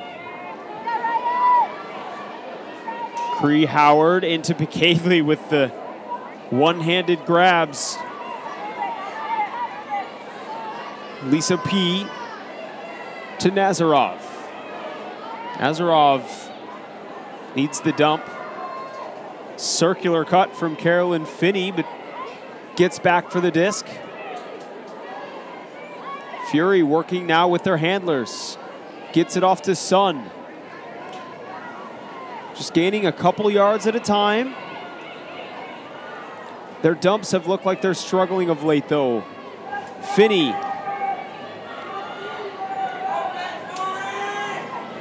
Finney opens up the game. Lakshmi with the layout.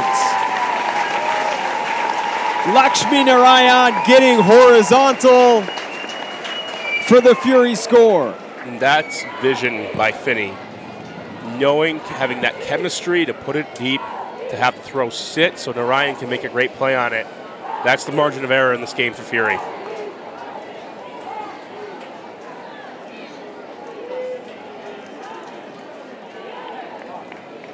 As we get down to the wire, keep sending us your tweets.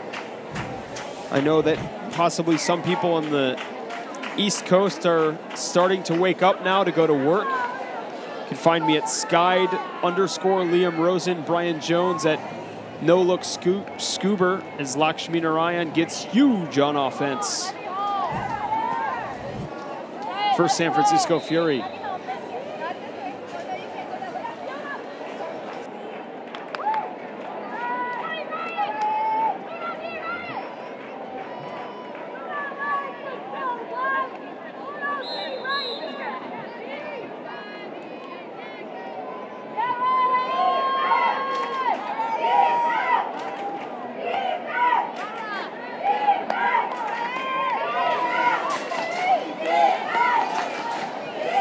Will be a game of 17 regardless. We have not hit cap, and even when we do, it will be +2 the highest score. Riot with the 15 points already. Kawhi finding Cardenas. All Riot needs to do is stay perfect on offense.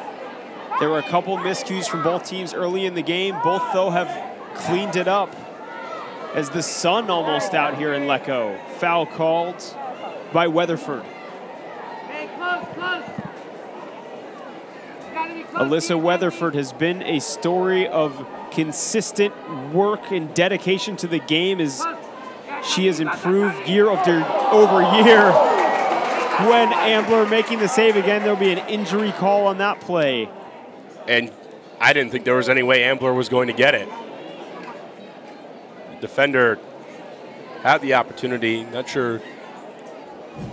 Alicia Dansker trying to lay out and grab the D off the swing pass. A near miss for Dancer and something that could have blown the game open. Ambler cannot, there's no way Ambler can see that throw. At that point, Dansker is blocking the vision, and it's just far enough out. Ambler, Griffith was the MVP in the first half. Ambler's the MVP in the second half. Captain Gwen Ambler, former World Games team member, played on Fury for 8 years before joining Riot, where she's captain for a number of years. But a miscommunication from Fury, a floaty disc. And Fury with a chance for the break. This is as close as you can come to a must-score point. Finney to Rudin. Jorgensen saves. Back to Fong. Nazarov laying out to save that disc. This has been a spectacular game if you're a fan of layouts. Duffy can't get open on Titcomb. Back to Jorgensen. Jorgensen puts it deep for Maggie Rudin. Rudin's gonna have to make a play! But it's Fiona McKibben that comes up with the D to save the point for Riot. This is crunch time. If Riot can score here, Fury would need to go 4 straight. And that's not a position that even Fury wants to be in to try to win this game. Kayla Jorgensen tried to put it up to Maggie Rudin. Rudin wasn't 100% aware that the disc was up, and a timeout will be called by Rory Titcomb as Riot prepares to score their 16th point. See both teams, this is crunch time. This is where you win championships. It's when the defense lays it all on the line as much as possible, and the offense takes that best shot. Can they deliver? Riot has the opportunity. Can they settle the nerves? Forget the past. We talked about that earlier. We've talked about it a couple times. And we're going to go down into the huddle, take a look at Fury and how they're going to respond. Coming across, you got to be close. And I actually would prefer everyone to be close right now. Okay, if you can, if that is your matchup, stay close in the middle, force out the side, and jump the lane. The second thing is we're going to continue playing the LP2, okay? But LP4, those of you who are on the dump, you have the option to go ahead and close it, right? Because they're going to talk about it's always there. Take away that lane, okay? Here we go. Yeah, hey, love this. Hey, ladies, look at them. Who are we? Ladies! Ladies! Ladies!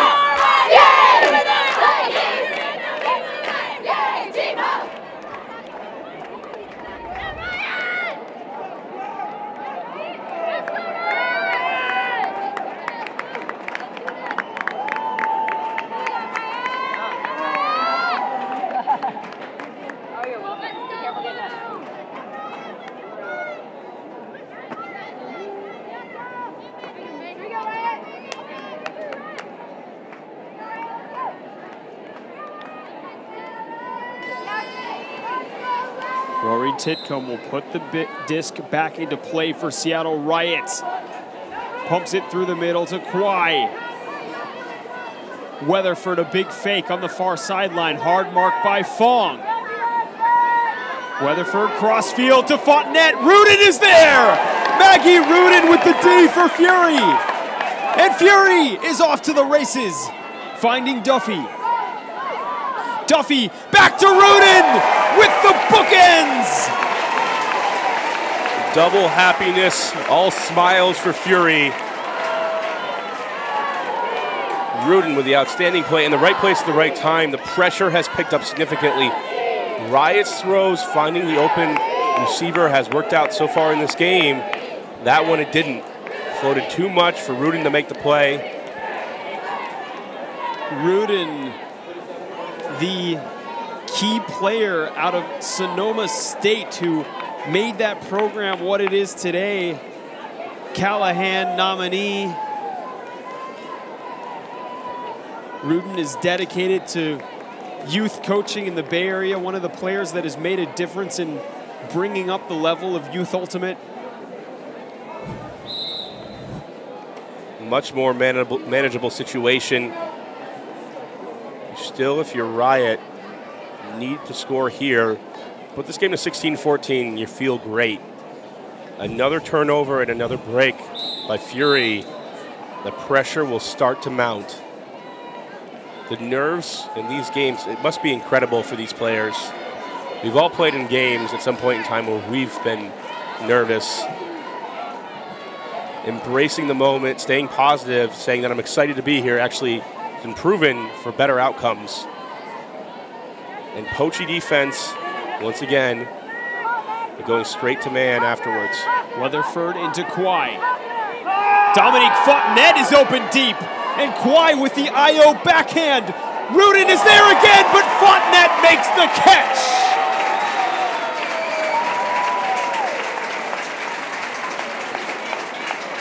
When in doubt, put it deep for Dom Fontenette. Dr. Dominique Fontenette making the score for Riot. Writing the prescription, going up.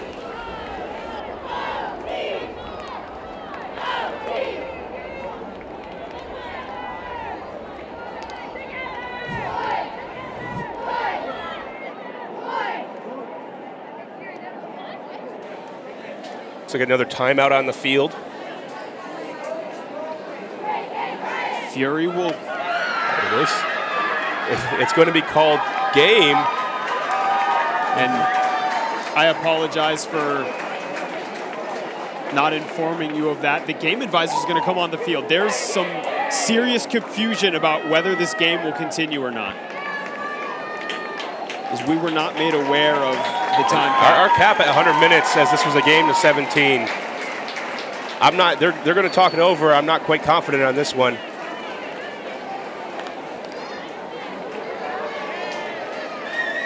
This would be an extremely anticlimactic end. The crowd chanting for one more point.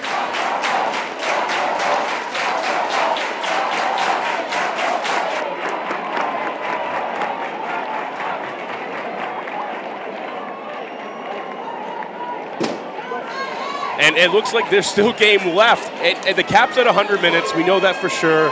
There's been a miscommunication. Riot just celebrated victory. I think Fury thought they might have been defeated. We're still on here, 16-14 on Sky Magazine.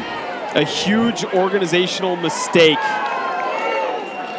if this game was called early. And how mentally difficult is it to go back on the field for both teams after thinking that the game was over? If I'm the coach, you've got to make sure in that situation that it's not over. I've seen one of the weirdest games I ever watched was college basketball. A team leave the court for 15 minutes and be called a technical foul on, allowing the game to be tied because they thought the game was over. They saw basketball players coming out of the showers.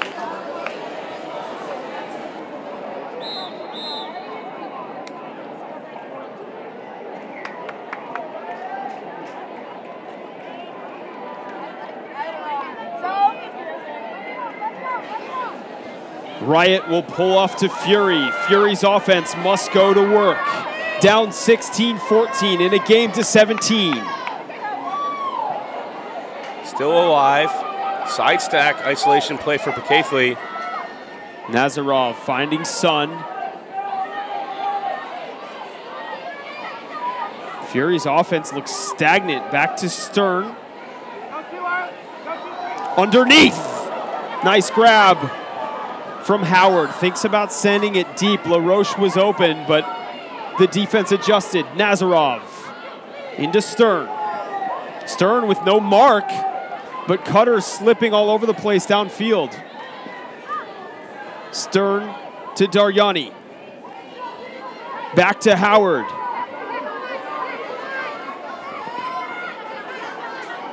Swings back to Sun. Sun into the middle to Becaithley. LaRoche has been open deep several times in this point, being guarded, though, by the defensive powerhouse, Jelly Boyden. Key matchups all over the field. Johnson versus Nazarov. Griffith on Howard. And Boyden on LaRoche. Nazarov back to Sun.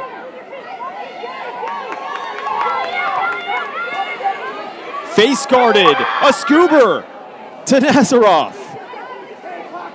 Far side to LaRoche. Pick downfield. And Brian, the crowd is deathly silent during this tense point. The situation, a game point for Riot. Thought they may have won it. Not yet. LaRoche to Nazarov. Fury's dump sets are really looking messy. They finally get it up to Howard. Howard's going to put it deep. Foul called on the throw.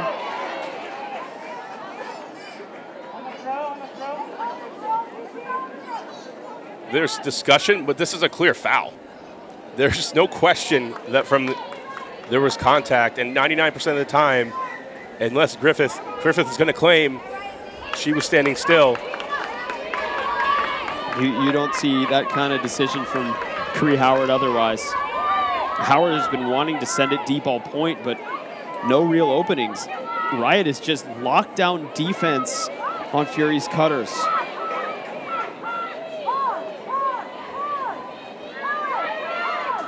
Disc coming back in to Nazarov. Nazarov all the way across the field to LaRoche. To Howard. Great switch, Boyden. Johnson with the D attempt. Nazarov may call injury.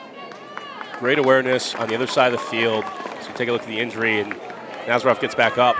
Boyden switches intuitively with Griffith. Griffith now on LaRoche. And Boyden on Howard. Stern to Becaithley. Becaithley back to Sun. Fury just never opened by more than a few steps. All credit to the Riot defense on this line. Sun upline to Howard. Howard crossfield, Daryani, but it's Deed. Riot goes the other way. This is for the championship. Cutters are incredibly tired. Boyden finding Griffith. Griffith lays out but can't catch it. That's the matchup you want. And hopefully Griffith has just hit the ground and got the wind knocked out of her. Brian, both teams are absolutely gassed. Riot was doing such a good job with defense on the last point. When Boyden picked the disc up, she looked tired. Disc trailing away from Surge. Players now with a couple chances to rest. His water is being brought out to the Riot players on the field. So Surge will take an injury sub.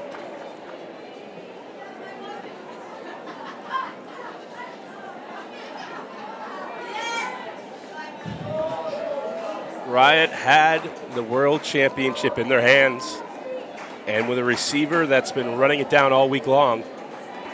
Timeout called for Fury, and both teams will rest their legs here on a potential game point situation in this game to 17.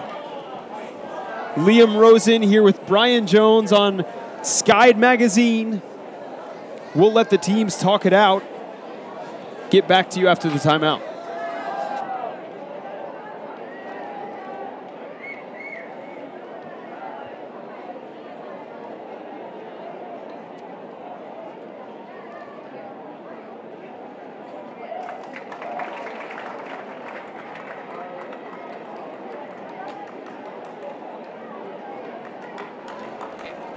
work. I like what we're doing, okay? Just connect a couple more dots. Okay, right here. Hey, we're doing all the time with the fight for ourselves right now. Okay, all right, we got this. This is hard. For each other, 1, 2, 3. For each other, team up.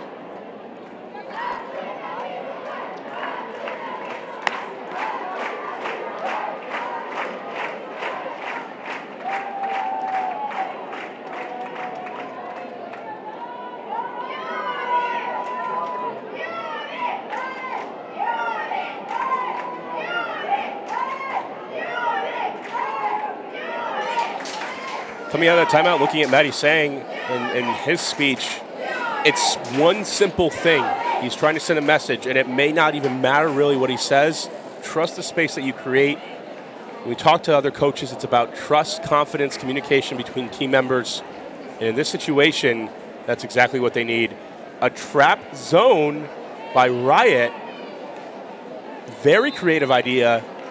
We'll see how long they stay in it, but 4 people along trying to prevent any throwback. You can see the hands are high. Brian, I think this timeout was actually better for Riot as their defenders were so tired after that last point. Stern's going to put it all the way across the field to Pikafely. To Nazarov. Nazarov doing a good job of trying to keep the disc on that side, but they'll trap on both corners, and Griffith staying in the game all the way over. Wouldn't want to put up a disc with that speedy defender in the area. The reason, Brian, why I like especially this 4-person cup is that it's going to force Fury to make a big throw like that one. And a D from Kelly Johnson. Darjani had a hand on it after the block. So close. The margins in these games are just incredible. The talent that these players have and the intuitiveness that they play the game with, it's exceptional. Riots to the end zone. And another immediate turnover from Boyden. I am not sure about that one. That's 2 key mistakes from Jelly Boyden. Fury back the other way. In the zone, once again, Fury gets a little bit more comfortable. So the reason, Brian, I was saying why I like the zone is it's going to make Fury to make some big throws, something that's very hard to do in your gut when you know you're facing elimination. In their transition back to person-to-person defense, Boyden had the miscommunication, had the cutter with steps in the back one to float it for the potential win. Wouldn't have been a great decision. It could have worked out. Wants that deep shot into Sun. LaRoche, Pikafely is there. Pikafely can't catch up to it. So both teams tired. The turnovers from both sides. Boyden goes to pick up the disc. Had 2 turnovers on this point. At this point, you might want to look at just getting it right away to Kelly Johnson. And it looks like by the defense we see that Fury expects Riot to have to work it up the field. A timeout from Riot. Both teams wanting to settle themselves down, and it's just building the tension even more. The whole stadium, hands in the air on the edge of their seats as we go down. Game point for Seattle Riot.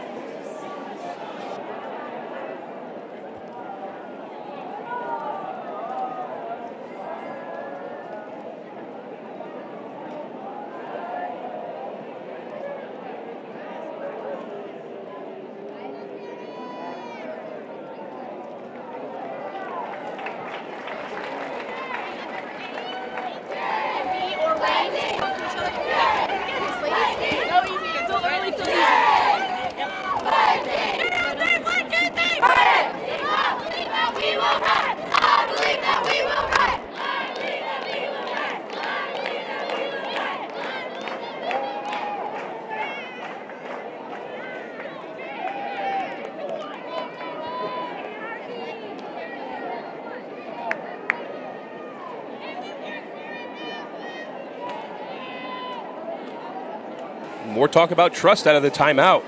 It's about trusting your teammates, having the confidence. Both teams need that. You need to execute on this point. It doesn't matter how it happens. Get it done. It's just incredible as we go. This game reaching on 2 hours. You don't see that long of a game usually in the States. I think it's the nerves for both teams. Riot just trying to finish the game off. Your nerves coil up and your muscles just want to finish this one. Griffith is sending it deep. Fiona McKibben and the D from Stern. Great D by Stern, but McKinnon, you've got to go to that disc. And another immediate turnover foul call. It's going to be an uncontested foul, so Cree Howard will pick up for Fury. Howard to Nazarov. Nazarov cross field. It's going to be saved by LaRoche. Fury needs to maintain their composure. Back into the hands of Stern. Stern into Nazarov. To Picathely. Fury very close now. Picathely to the end zone for Geneviève LaRoche.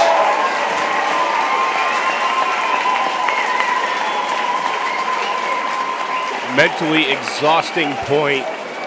Multiple turnovers. And whoever loses this game is going to be filled with a little bit of regret. If it's Riot, you had an opportunity, McKinnon, to go to that disc. Stern keeps making plays, never gives up.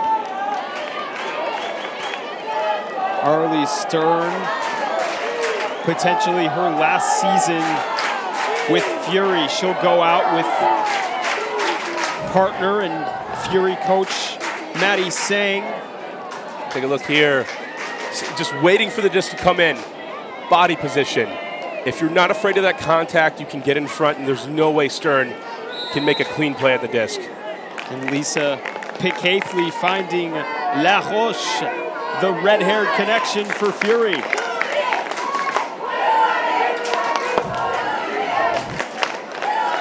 The crowd cheering for Riot. Getting what they paid for in this game, I'd say, as we get down to the wire in this game to 15. All Riot needs to do is have their offense stay perfect. Can they dethrone the defending world champions from clubs in Prague? Weatherford to Ambler.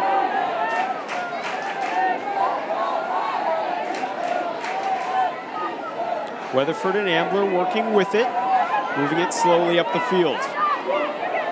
Titcomb near side. I'm nervous up here, Liam. This is an exciting moment. Potential for Riot to overcome years of sadness. Weatherford saved by Carr. Carr back to Weatherford. Titcomb.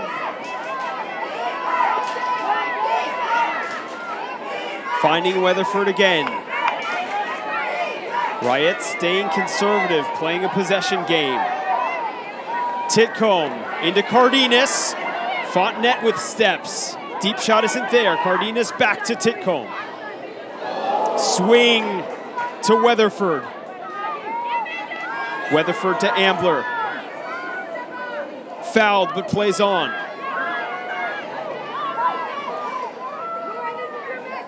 Ambler with it, center of the field. Swings back to Alyssa Weatherford.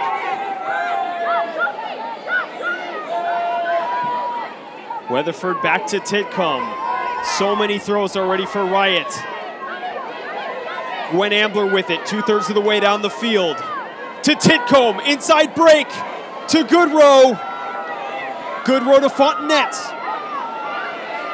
Apologies, that's Bradshaw. Bradshaw for the win and the championship.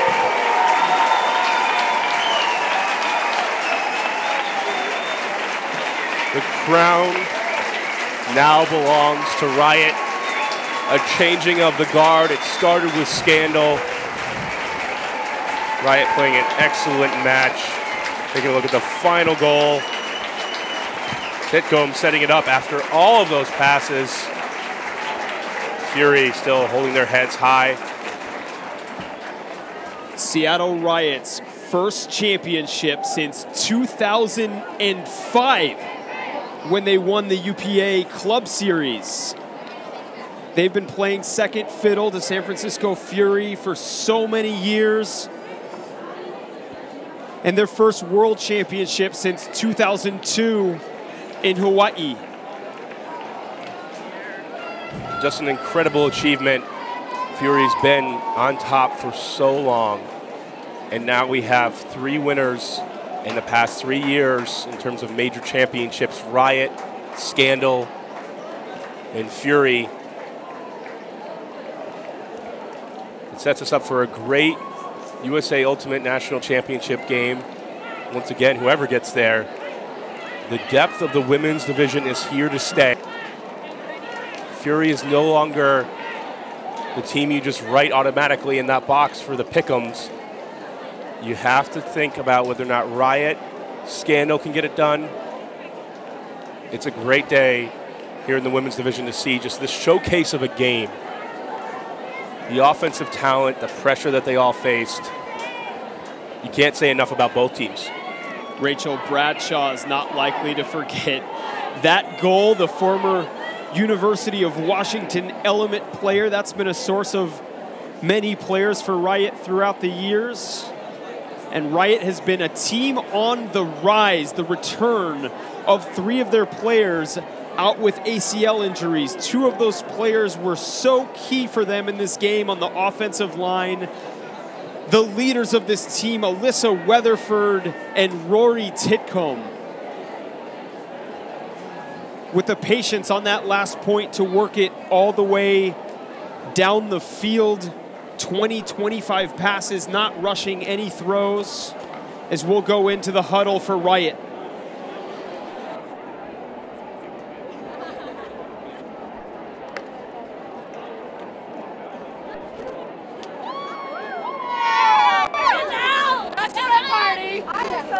Just take a moment to look each other in the eyes right here. I'm going to go quiet, Riot, cheers, and then go spirit circle, okay? Take a moment to look at each other right here, right now, this fucking moment.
This was such a fun game.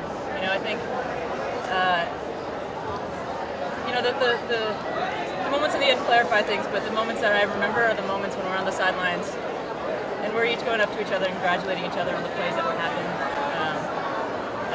You know, on the incredible heroic plays that some of our teammates each made, and that went both ways, right? And that to me is a mark of a lot of respect between these two teams. And it's such an honor and it's such a pleasure to be able to showcase Women's Ultimate together on this field at this tournament in front of all of these people. And I think we really honored our position in doing that. Congratulations. See you again in the second season. Woo!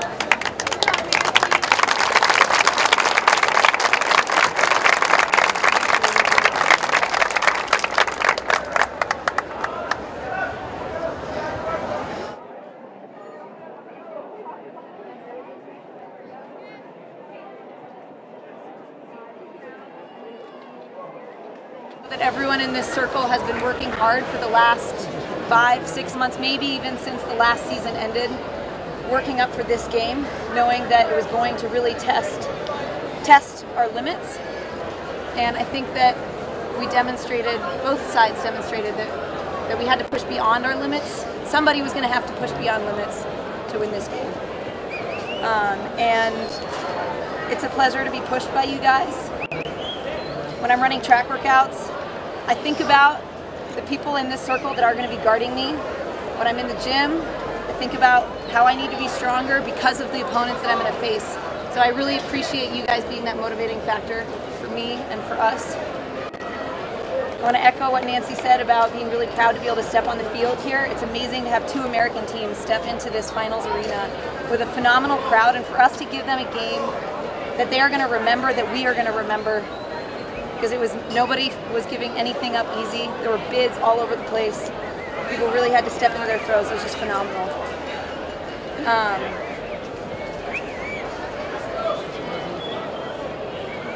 Yeah. Thank you so much.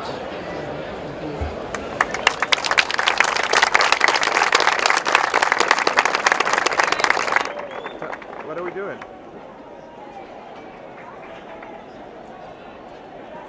Go. Hi from the field. Standing here with Maddie, the coach of the Fury. Maddie, what do you think made the difference today at the game? You know, it's just a couple little things. I think there's only a difference of 1 break. I think they might have got 3, we got 2. So I think the offense was a little bit cleaner, and you know, we had trouble. These games, the results is based on a couple of really small things.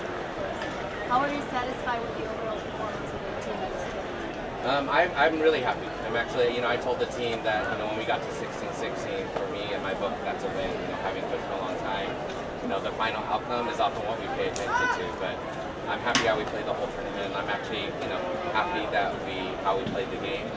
It's disappointing because we know we could have won it. Your next matchup with Riot is going to be at the U.S. Nationals. What are you guys going to do to adjust your game to the next time? I think we have to be a little bit better at offense, but really with them, it's just figuring out how to put some more pressure on them. They're, you know, obviously a great team, so we're going to have to work on that. Is there anything else you would like to say? Somebody would like to thank? No, this has been a great tournament. I've had a fantastic time, and Fury has had a really great time. Thank you so much for your review. And we'll be back with more interviews in a little bit. Please stay tuned. Interview's over.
I'm here with Gwen and Sarah, the now World Ultimate Club Champions in the women's division. How's that feel, Gwen? Yeah, it feels great. I mean, we've been working for this for a really long time. And Sarah, there's some great plays in that game. What do you think you guys brought more that Fury couldn't quite match with you? I mean, I think they did match with us. Like, it was a game, like, play after play of people just giving and taking from each other, and we just got a little bit more, but they gave plenty. And I guess now looking forward, the USA Nationals is probably the next aim, and you may in fact meet these girls again. What do you think you're going to have to change up or do differently to take that title? Yeah, I mean, we see Fury multiple times this season, and every time we get better. And so we know after this game they're going to get better, and it's on us to continue and improve our game. So I'm really excited for that challenge. I'm looking forward to seeing them again. And just to finish, do you like to say a message back to home? Callie and Butters and Shannon, we miss you and we love you, and this one's for you. Kisses. Thanks, girls, and congratulations. We'll be back with the mixed final in just a few moments.